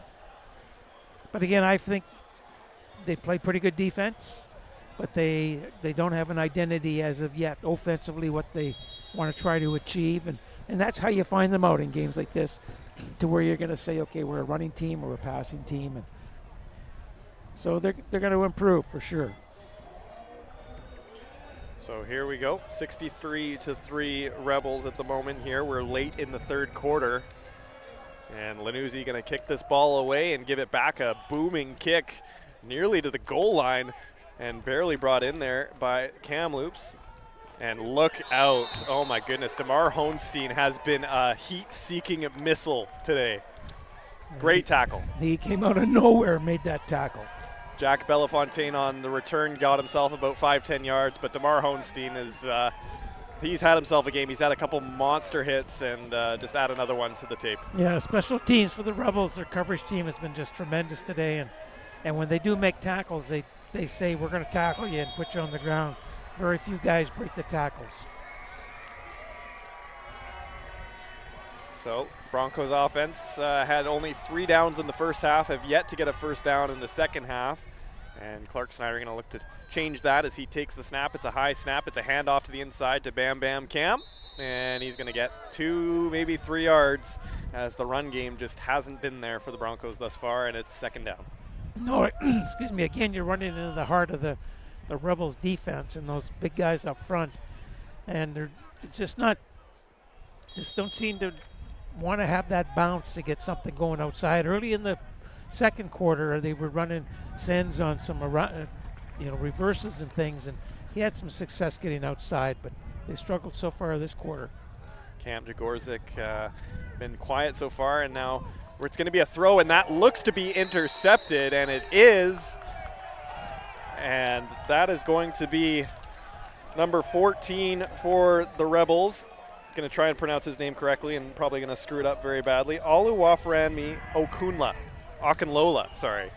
Number 14 making the interception, and the Rebels defense just another great play. Yeah, another turnover, and it was just unfortunately Snyder tried to throw it a little bit too quick, and the defender was right there, and he threw it right to him, and it gives the Rebels just tremendous field position at the 25-yard line. Build upon this 63-3 score here. So Okunlola, that's his first interception of the season. And now the Rebels, once again, great field position. Picard going to throw it over to Cairo Berry. This time he's got a defender on him, but he's going to make it past his defender and be thrown out of bounds just before the first down marker. It looks like it is going to be a first down. Yeah, it looks like he's on about the 14. So again, just he's wide open out there, and they're on there looking at him and saying we know he's fast, so we're going to give him a little bit of room. And the Rebels are taking advantage of that, just throwing little outs to him, 5-yard out, and let him use his speed to create a cushion and generate some yardage. So here we go. It's a short run by the looks of it. That almost looked like a QB sneak. Was that a QB sneak on first down? It could have been a snap problem, but if there's a replay on that, it's not common for the quarterbacks to be under center, and so we can't see how that. But he was. Yeah, just running a quarterback sneak. On a first, interesting play call there. Maybe a bit of confusion onto where the Rebels were on the downs, but now it's a second down and about 7 or 8 at the Broncos 16-yard line. Is Picard going to go deep to Cairo Berry? Once again, he leaps and he makes the catch. Cairo Berry, have yourself a day. Wow. What can you say? There's not much you can say. He likes to jump, that's for sure. He had that one called back where he somersaulted in the end zone on the punt return. And he just made a tremendous catch there. You can see on the replay, he went up as high as he could go, and he just, a tremendous leaping ability. Wow. Cairo Berry, that's his 3rd touchdown on the day. In this quarter. And the Rebels looking to kick this extra point. Will they make it 70? Yes, they will. As the Rebels surpass their week 1 mark and make it 70-3. And man, there's not much left to say after a play like that. No, and that was his 4th touchdown. He scored the first touchdown of the game, and has scored every one in this quarter so far. And that was the end of the. Was that the end of the 3rd quarter? No, not quite, I guess. But yeah, he's having an outstanding game, and it's going to put him in line for possible Player of the Week. 4 touchdown catches. I didn't bring my Rebel records. I'll have to see what that is, if it's there or not. So the Rebels special teams talking this one over, and they will kick off as we're about to get a timing update. 1 minute and 27 seconds. 1 minute and 27 seconds remaining in the third quarter. Thank you so much to your wife, Paul, for giving us time updates that are on the field. Yeah, I'll buy her a glass of wine tonight. So here we go. Gio Lanuzzi kicking this one away. It's another great kick, and it's going to be Caleb Sens in the backfield grabbing it. He's going to look to his right-hand side, and look out. He's got two Rebels right on him, and that is Akinlola, who had the interception the last play. He's going to make the tackle here in special teams, and the Broncos once again just haven't had any success here. Are going to look to possibly get back in. I believe we might have a new quarterback here, and it is Josh Cherison, who is going to come into the game here for Kamloops and maybe try and turn the tides here. Yeah, and a good chance to give him some live action and see where he fits. You know, you see guys in practice, but it's different in practice than it is in real games, and they get an opportunity to work on their skills. So Josh Cherison brought in the game and doesn't have the right personnel on the field here, so he's trying to direct traffic here and just get enough players on the field here for Kamloops who you can't really blame them if they're a little rattled at this point. I mean, it's been a tough go. Absolutely.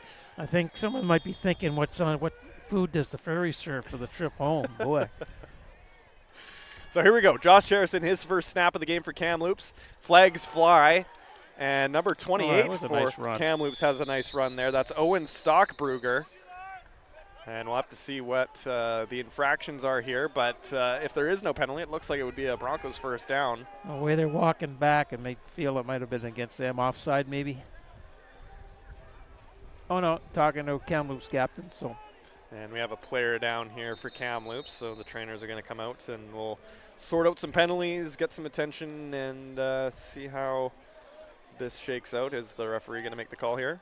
Yeah, offside. Rebels. Declined. Declined, first down. So great run there by Owen Stockbrugger. It's their first down this half, and a running first down. And down for the Broncos here is Xander Carriere.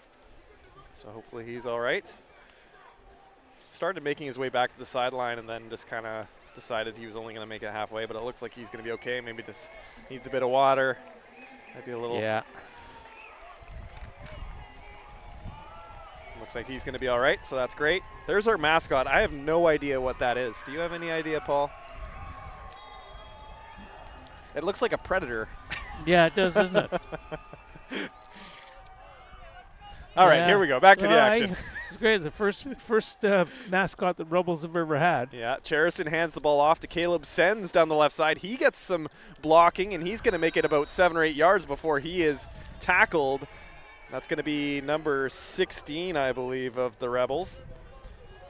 Somebody came downhill pretty quick and put him on the ground. Tate Cassie is the man who makes that play, and it's going to be second down and about 4 yards here for the Broncos to see if they can string together 2 straight first downs, which would be a nice achievement for them here after not having one since the first quarter, I believe. So Cherison doing a good job here of moving the chains. Here comes second down. It's going to be another handoff. That's going to be Stockbrugger, and he is going to move the chains as some nice help on the inside means that it's going to be another Broncos first down. Yeah, that was their offensive line. The Broncos' offensive line just pushed the Rebels' D line back there, and they just let the running back follow them, and then you get enough people in there that just trip over guys, but enough for the first down. And then, Rebels are playing a lot of backups right now. They're emptying the bench and trying to get the young guys some action. So that's the end of the quarter, I believe. So the Rebels will head into the fourth quarter up by a score of 70-3.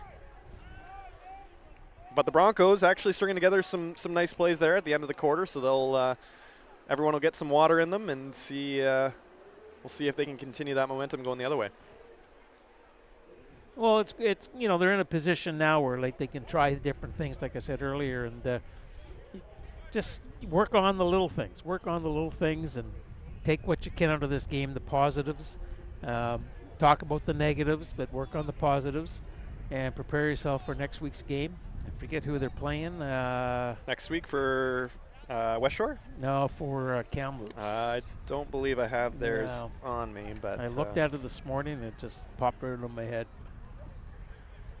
But the Rebels have a long road trip ahead of them. They're up to Prince George next week. Yeah, it's going to be interesting. Interesting to talk to the coaches on how they deal with it. Where they're going to stay, what, meal time, the whole bit, how they're going to deal with the length of the trip.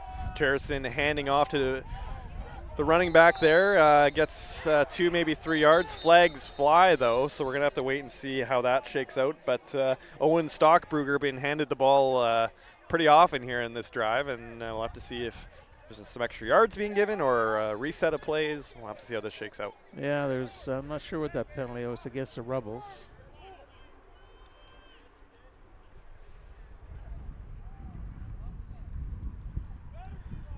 So here comes the official word. Unnecessary roughness. It was on Riley Burfello. So we talked about penalties for Westshore and face masks. Very easy to not take them, but unfortunately that's going to set them back, and you can see on the replay there definite face mask as Stockbruggen went down. Yeah, and it's like I said, it's been one of the things that the Rebels have struggled with over the years is penalties, and I think Coach Janke's going to have that cleaned up. You heard him earlier say no penalties. And Cherison making a deep throw, nobody home. Colton Makel was the closest receiver, but unfortunately a big overthrow. He's actually campaigning for a penalty here by the looks of it, but doesn't look like he's going to get it. So second down. And I think there was a mix-up with the deep receiver and with him, and he was talking to the other receiver there. That's number 19 that was running with him. Brock Dufour. Brock Dufour, and so they must have messed up on their routes because that pass, there was nobody there on the pass, and quarterback saw something different for sure. Yeah. So second down here, 2nd and 10 for Broncos. Cherison, first time being in this situation since he's entered the game. He's got an empty backfield, and he's going to be looking to throw here. Cherison, he's got some pressure coming. Look out. He's going to try and get away from it, but he is sacked. That is number 91, Ty Ochidwa. And a huge play from the Rebels defense forces third down. Yeah, they just outran him. The quarterback bailed out. He was looking to throw a little quick pass. There's coverage downfield, so he had nowhere to go but just get on your horse and get going. And the Rebels defensive line were here just a little bit too quick for him right here. As you see, he gets out, and they just chase him down and make the tackle and the sack. And there's a 8-yard loss, and now they got a punt. Ty Ochidwa with the sack, his first of the season. And here comes the punt team, although it looks like maybe a timeout being called here. And timeout Broncos. Yeah. So unfortunate because the Broncos had a little bit of momentum there on offense. Looked like they maybe had a little bit of something, but this is really going to push them back, and they're going to be forced to punt once again and give the ball back to Cairo Berry. Yeah, they just can't. It looks like Kamloops just missing a guy on the punt team, and rather than take a penalty, they just call the timeout. You're down 70-3, and it's not going to hurt to use a timeout. Nope. And it's one of those things too, when you make changes, offensively or defensively on special teams, sometimes guys that play regularly on both, if they're off on the offense or on the defense, they forget that they're on the special teams, and they're just sitting on the bench talking to their buddies when you're missing a guy, and the coaches walk over and get a little upset. It's like, what are you doing? Right. So everyone's got some water in them. Looks like Kamloops has their personnel sorted out. Although it looks like a new punter for the Broncos. Number 5, Grayson Peters, is going to be the one to kick this one away. Receives it, boots it, and that's actually a pretty good kick. Cairo Berry's got to back up. The wind was obviously pushing that way now as we've switched sides. Cairo Berry decides not to go this way. He's going to loop all the way around, and he's in a bit of trouble here. Is he going to make it to the outside? He will. And he's going to run out of bounds at the 35-yard line. Good job there by Cairo Berry, who looked like he was in some serious trouble there a few times. Well, I think once he got shut down, he ended up probably picking up about 30 yards on the play, but he ran 130 to get those 30, that's for sure, cutting back across. but he's so smooth. You watch him run, and he must have been a sprinter in high school for sure, because he's got this smooth running style, and he's shifty and quick.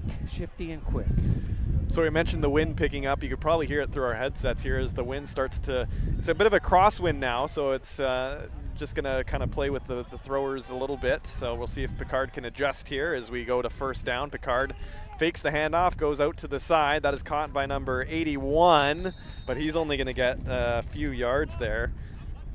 And not much of a gain to speak of there, but still a complete pass there from Picard. And that is Tristan Ramus Aravelo who makes the catch. Gets about 5 yards, and we'll go to second down. Yeah, again, just a nice safe pass, and let the guys throw the ball, let them catch it, and let them run. And that's what the Rebels have had success today with, is, you know, some good runs by the running backs and receivers after catch or after the handoff. And looking out on the field, no Poissant, no Brown, no Berry. So definitely the second unit here. Here's a throw that's intended for Christopher McClarty, but incomplete. Good job by the Broncos defense there. I believe that was number 32, Keegan Curtis, who broke that play up. Making another play. He's a good defensive player. So the punt team coming out here for the Rebels, only the second time we've seen them today. And it's definitely into the rest and recover mode for some of the Rebels star players, as they're still involved here down the sideline. Looks like T. Jesse talking to the backup quarterback Picard, along with the offensive coordinator, making sure that everyone is still engaged and in the football game here. Oh, absolutely. You don't see many Rebel guys sitting around just chatting. They're all on the sideline. They're all interested, all engaged. Here's an awkward snap and nearly blocked. McClarty gets it off, and it's going to be Sens who has to run back and pick it up. And he is looking for some blocks. Doesn't look like he's got any, though. A lot of room there. And here come the boys in red to bring him down at the 35-yard line. Yeah, he just ran out of space after went back to pick the ball up, and any escape route was closed down pretty quick. Caleb Sens, the return man there, just looked for some blocks but didn't have any, and the Broncos offense going to have to start on their 35-yard line after a good kick by Christopher McClarty. And Rebels have covered well today on all special teams. And, they obviously haven't punted that often, but they've kicked off a lot, and they've really, helmed Sens in pretty good. So here we go. Broncos first down, and it's going to be Cherison again under snap. And here we go. He's going to throw out to the right away. It's Sens once again, and he is going to be met at the line. And that is a great tackle. I believe that was number 20 making that play. Yeah, which would be Murdy Kasongo once again, as he met his man at the line and just nowhere to go. Yeah, that was a quick little pass, and Sens as he's bellowing back, he's behind the line of scrimmage, and the Rebels just closed quickly and made a short tackle. And that was a loss of about 4 yards on that play. So 2nd and 14 here. Cherison under center.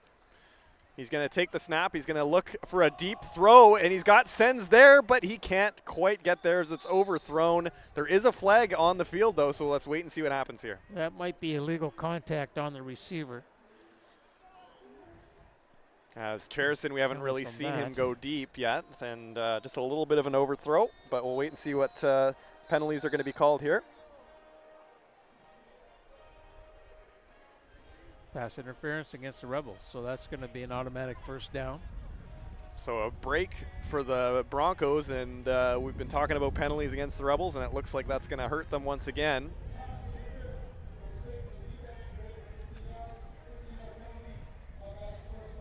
And there you have it. First down for the Broncos, as they will move the chains on the penalties and get another couple plays here. Yeah, and just, and good on Kamloops, they haven't really thrown deep that much today, and you get the penalty on that one. But it's a learning curve for both the Rebels, the defenders back there, as new guys coming in, the younger guys, what you can and cannot do. And you're up against one of the better receivers in the BCFC and Sens and running routes.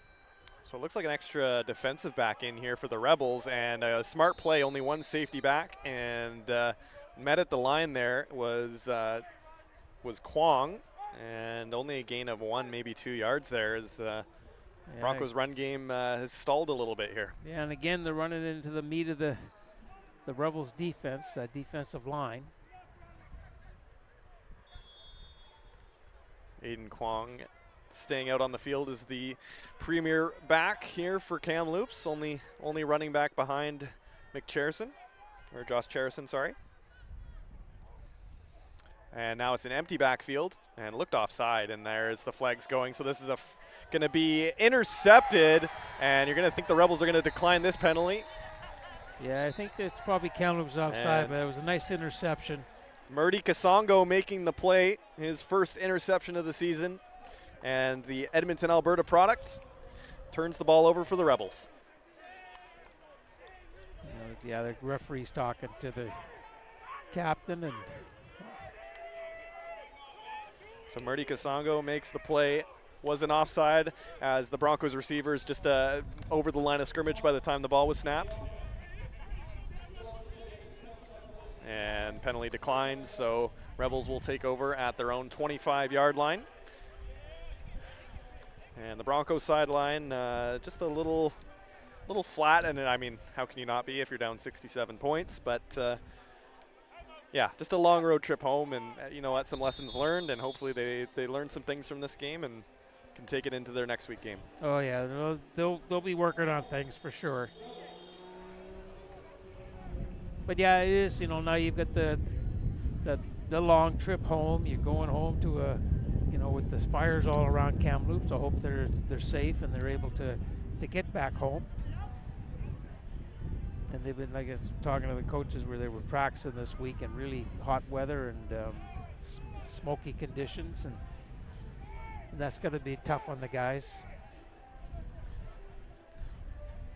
Referee's just talking something over here. Some players getting some work in on the sidelines as well. Very important. That's CJ Vincent getting some care from the Rebels training staff. And I'm just trying to pull up the schedule for next week for Kamloops here. I'm struggling. And looks like we're just about ready to go back on the field here.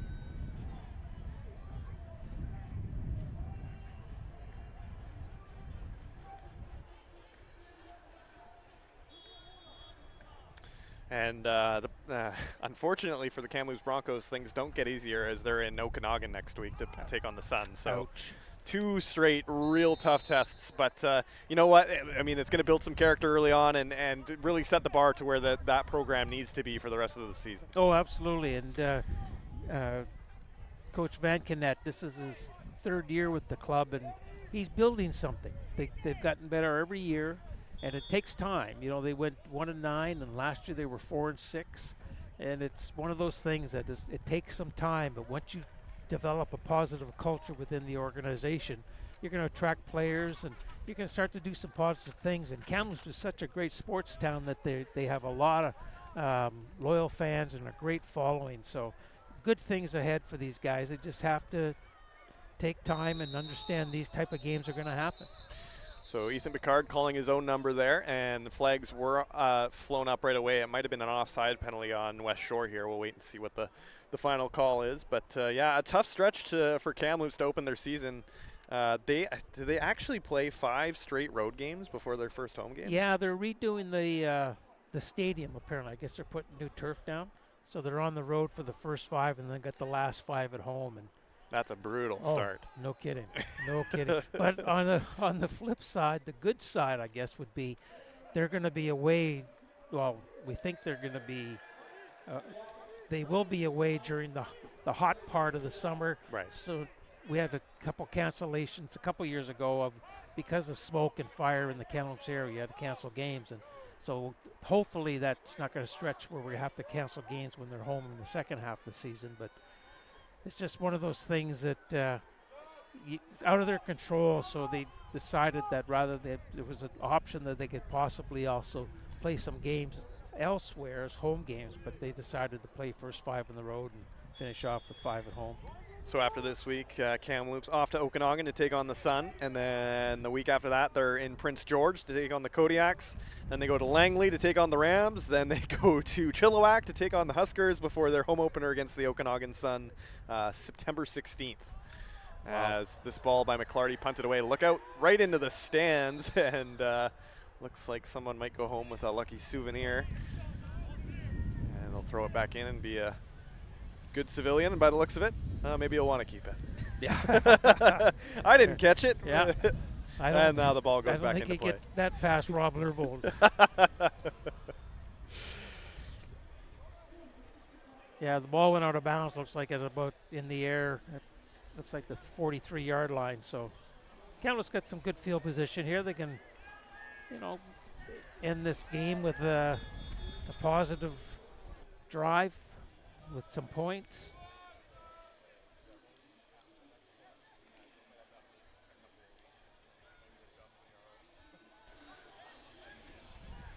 So here we go. It is a first down here for Josh Cherison.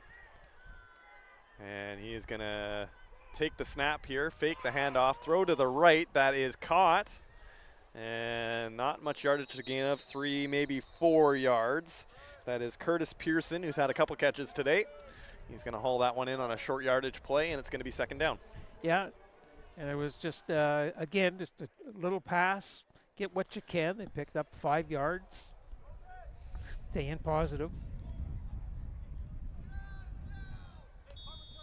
And Rebels defenders, I'm sure, have been told that they do not get into the end zone. So here we go. Second and, let's say, 6 yards here as Cherison back under center. He's got Bam Bam Cam behind him. And now it's an empty backfield. And this time he is going to hand it off to Caleb Sens. He's got some room. He's got a first down and then some before being thrown down. Oh, my goodness. Giovanni Lanuzzi, did he make that play? I'm not sure. But either way, that was a huge tackle. I think it was number 2, I think. Yeah, Lanuzzi. We'll have to see it on the replay here. Replay here. Wow. Kamloops wasn't happy, that's for sure. He thought maybe a little too aggressive on the tackle. Yeah, I think it was number 2. Two-man job. Yeah. Lanuzzi and Hohenstein, who's had a couple massive hits today. Yeah. But in any event, first down for Kamloops. First down, yep. So some positive movement here from Kamloops. They got a first down into Rebels territory. Look to be offside. They're going to play on here. There's a deep ball by Cherison. It's a one-on-one, and it is brought in by Colton Makel. Touchdown, Kamloops. Great play by Colton Makel with a great reception. That's his second catch today where he really just out-jumped the defender. The flag down, but I'm sure it was pass interference against the Rebels. But that was a really nice touchdown reception. Colton Makel, we talked about him all day. Hasn't really made a huge impact, hasn't had the ball to him. That was just a one-on-one jump ball, and he won it. Yeah, he went up really high on that one. So pass interference on Makel declined, and the Broncos looking to get into double digits here with the extra point. And Makel lived up to the hype on that play. And definitely a positive note for this Broncos team in the fourth quarter. Oh, absolutely. Yeah, anytime anything positive is going to, build a little bit of confidence for the guys. Here's the extra point kick. It is up, and it is good. So it is now a 70-10 ball game as the Broncos get their first score of the second half, and it's a big one. And maybe the fairy food doesn't taste so bad now. That's true, yes. Yeah, and again, it's just it's a learning curve that you do some things positive, you go home, you build upon it, and got to be happy with the backup quarterback being in and making that happen. Yeah, Cherison, since he came in, has made some nice throws. Not a lot of mistakes. And the Rebels give up their first major score of the season here in the fourth quarter. Yeah, that's right, yes.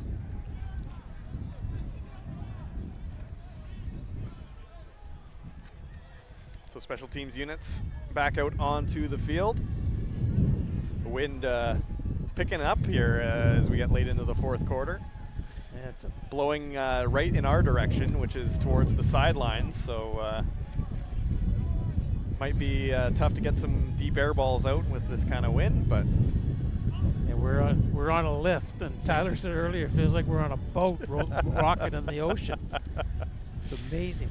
Yeah, Starlight Stadium still under a bit of construction here on the sidelines, so scissor lifts for now, with the hope of a permanent structure in a few weeks here, so we're not swaying in the wind. Yeah. So here we go. Kamloops ready to kick off here in the fourth quarter. It's a good kick, and it's going to be Christopher McLarty, who's got to take it pretty much at his own goal line. And here he comes up the field. He's got 25 yards, and he's being dragged down. Great job there by number 45 on Kamloops to bring down his man, and the Rebels, will start off their drive around the 35-yard line, as that was Peyton Tondel making the nice special teams tackle there to limit the Rebels' gain. Yeah, it was a nice return. Got a flag on the play too, and it was a little bit of not sure if they're going to call a legal block or unnecessary roughness against Kamloops. No, I guess they're going backwards, so it was something to do with against the Rebels. Yeah, it looks like it's a 15-yarder, so it's unnecessary roughness.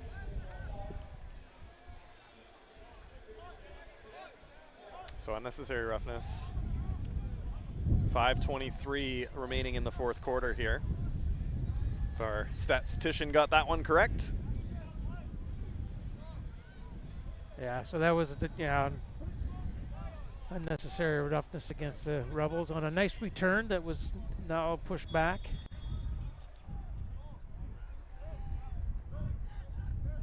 And Picard under center is going to hand off here. This is Manny Mansoray getting his first touches of the game, and I think he got himself a first down on his first touch. Sure, it was a nice 10-yard run. So Manny Mansoray, the third Rebels running back we've seen today, does a great job of getting that 10-yard and resetting the downs.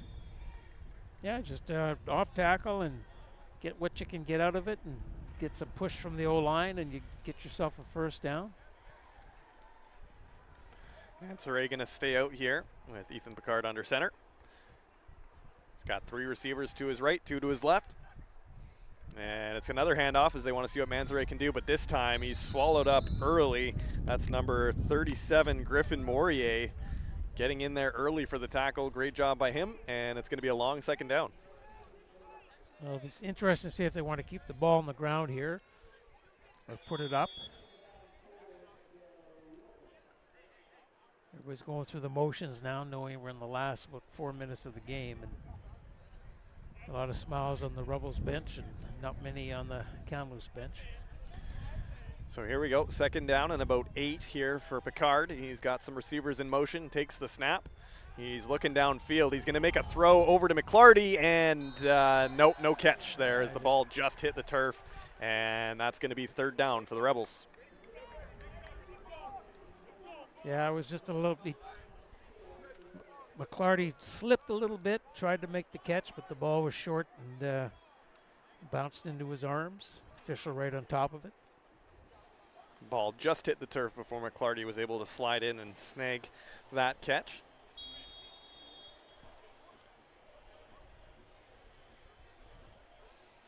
And the special teams unit, who was pretty quiet in the first half for the Rebels, have actually had to punt a few balls away here in the second half, and it's going to be McLarty back there again to kick away after not being able to haul in that catch. And he takes the kick, and that's a good kick down the far sideline, and it's going to roll out of bounds at about the 50-yard line on the Broncos side of the field, as we have a little bit of extracurricular activity afterward.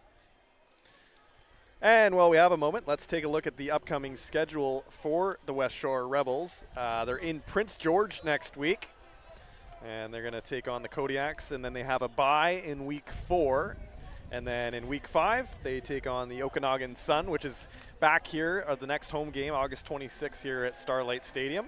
And in week 6, they're on the road against the Langley Rams. So some big tests, and obviously that big benchmark game against the Okanagan Sun here at Starlight in a few weeks. That's going to be a game you're not going to want to miss. Oh, absolutely. That's going to be that should be a real barn burner, because both these teams played in last year's Cullen Cup, and I think the Rebels want to say, well, you come to our gym, we want to show you how to play football. And Here comes number 28 for the Broncos. He's going to get himself maybe a couple yards. That's Owen Stockbrugger. He's had a good second half here. He's kind of taken over as the lead back here for the Broncos, and he's done a good job so far.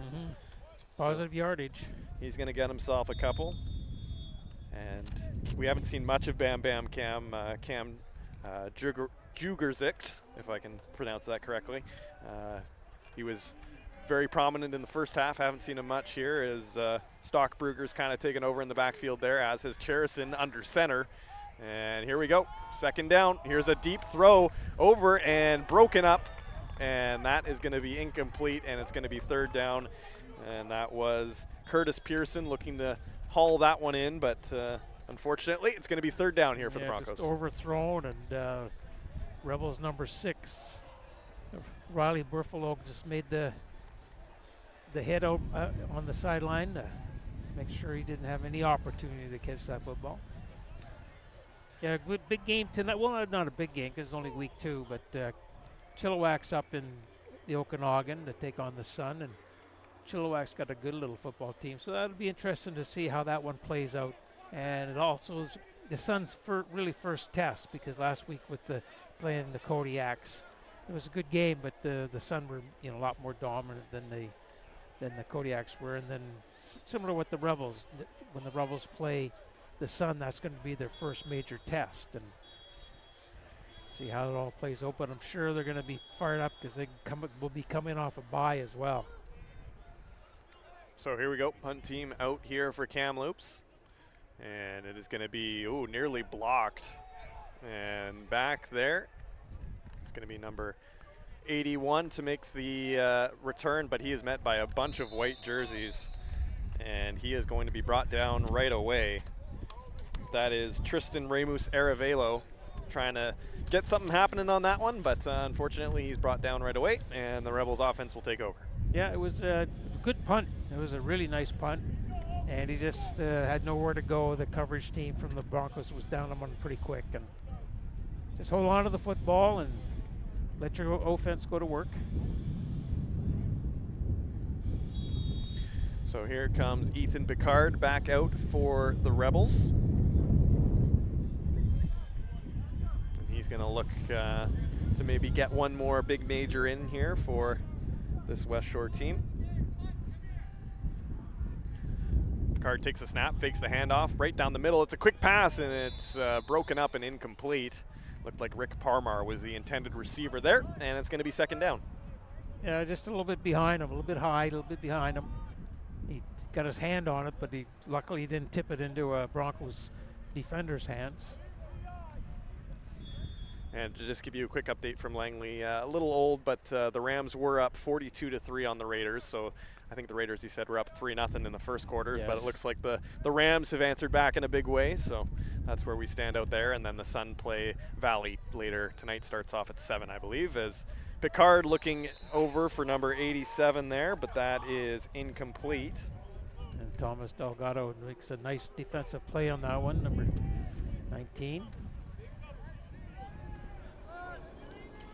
And the punt team going back out, as Garrett Cates was the intended receiver there, but good job by the Kamloops defense to limit that drive, and the punt team will come back out here for Westshore. As surely we got to be towards the end of this fourth quarter here, as we're, I believe, close to the 3-minute warning. It looks like we have a player down on the Kamloops side. Looks like number 52, that'd be Connor Shaw. And he's going to get back up to his knees. And needs some help here to help him off. So hopefully Connor Shaw's okay. Looks like he's in a little bit of trouble. Yeah, it's like he's a bit woozy here. So I'll get him off the field. As here comes our score up time update. 2:25 remaining in the fourth quarter. Thank you so much for the score updates. I don't want to see this. Yeah, Connor Shaw in a world of trouble, and get him off the field and attended to, and hopefully he's all right. Yeah, it looks like he's in some pain here, and I think it's going to make for a very uncomfortable trip home. It's a shame. Hopefully he's okay. Something, a little bit of tape might help. So he'll go and get some care as we return our attention to the field here. And the Rebels going to kick this ball away.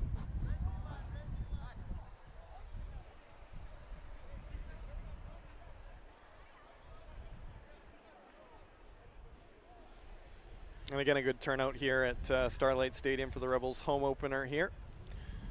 And the one thing you don't realize, it might only be 10 games, but the season drags right into November if you go all the way. And it's going to be, it's warm now, it's comfortable, but it's going to be some cold nights here at Starlight if we get towards the end of the season here. Oh, no kidding. And it's one of those things that, you know, that's what their goal is. They want to host that Canadian Bowl game, and BC being the host conference this year, the winner of the British Columbia Conference gets that opportunity. And so Caleb Sens there had a bit of trouble with that reception. We did have some extracurriculars on the far side of the field with Zion Brown, and I think he's going to be getting a talking to at the other end of the sideline there. It looked like he was involved with a couple Broncos, but close call there and smart play by Sens there to just hop on top of that ball and make sure nothing crazy happens. yeah, it looks like they're going to take this back against Kamloops. Unnecessary roughness.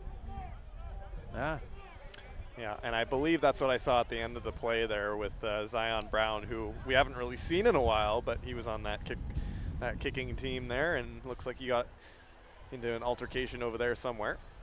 So the chains will move back.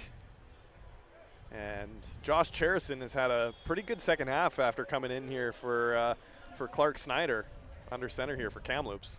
Yeah, he's done well. He's, you know, again, great learning experience, get some action. So there's a handoff. That's Brock Dufour, makes a nice move around one defender before being brought down. That's number 43 for Westshore. That would be, let me check my notes here real quick.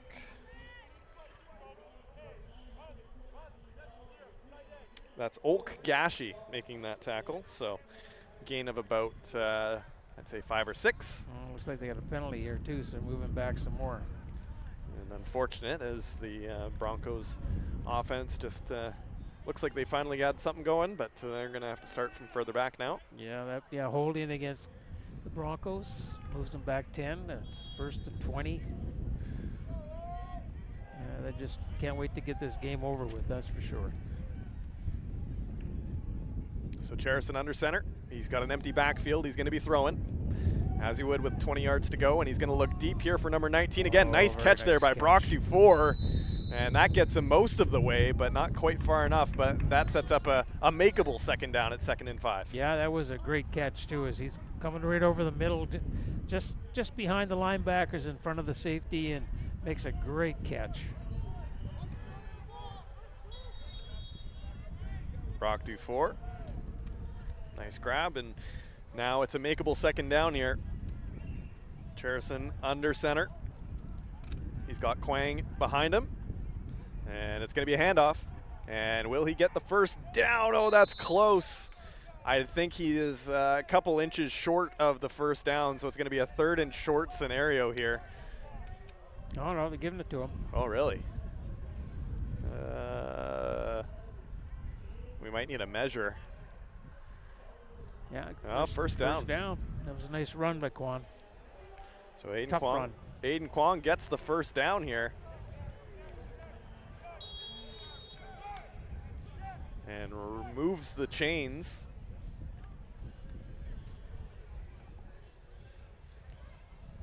So here we go. Cherison under center. He's got Kwong right behind him once again. I'd look out for Colton Makel here after the last touchdown. And it looks like there's a flag on the play as Sens goes out to the left. And he will be out of bounds. And we'll wait to see what the penalties were on that play. That could be offside Kamloops. It looks like the slot back was a little early there. But that was a nice run. Again, I try to feature Sens a little bit on plays like that. He's got some good speed. And once you get the edge, a lot of things can happen. And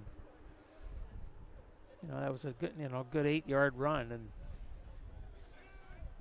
see what the penalty is here. Yeah, I think it was offside against the Broncos, so that'll push it back. Sounds like 1 minute and 20 seconds left.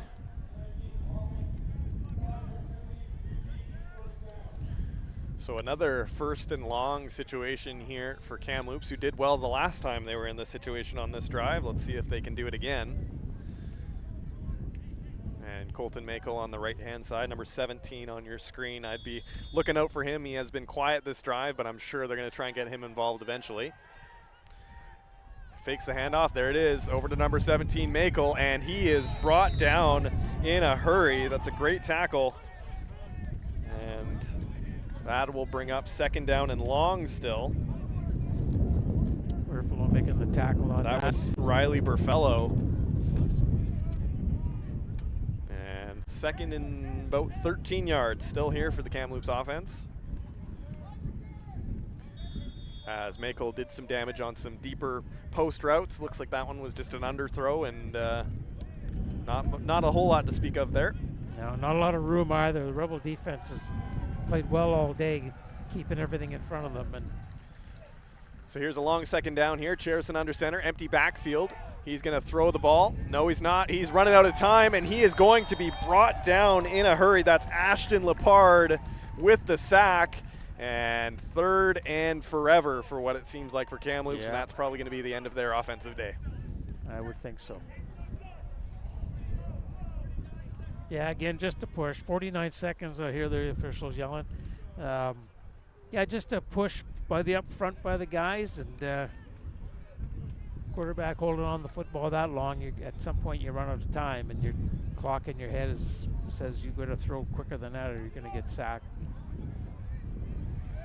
And sometimes when you hold on to the ball too long, guys run the routes and you can't get the ball to them, they run too far. So 3rd down here, the punt team out for Kamloops. They've got a 3rd and about 20. And they're just going to kick this ball away, but a low snap. Good recovery there. And Rebels receive it. They get about 10 yards. Nice tackle there by number 44 for Kamloops. That's Maxime Bosch. Yeah, it was good return too. It just catch the ball and get upfield. Catch the ball, get upfield. And I come out here and run the clock out. Rebels move to 2-0. Tristan Ramus Aravelo making that return. Gets himself about 15, 20 yards. And they start the season scoring 139 points and giving up 10. That's not bad. That's a good start. Not bad at all. So Picard out here as well. This is also the first time we've seen Sean Clazy. He's in the backfield, the 4th running back. And Picard gonna throw here. It's a deep ball and wide open downfield, and it is caught, a 30-yard reception.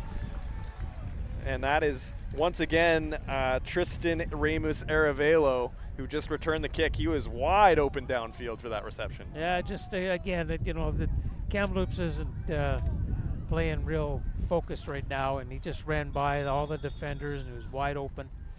And I'm not sure whether the Rebels here are trying to push us in for a score or just trying stuff, but I don't think they want to embarrass Kamloops as they are now and add to it.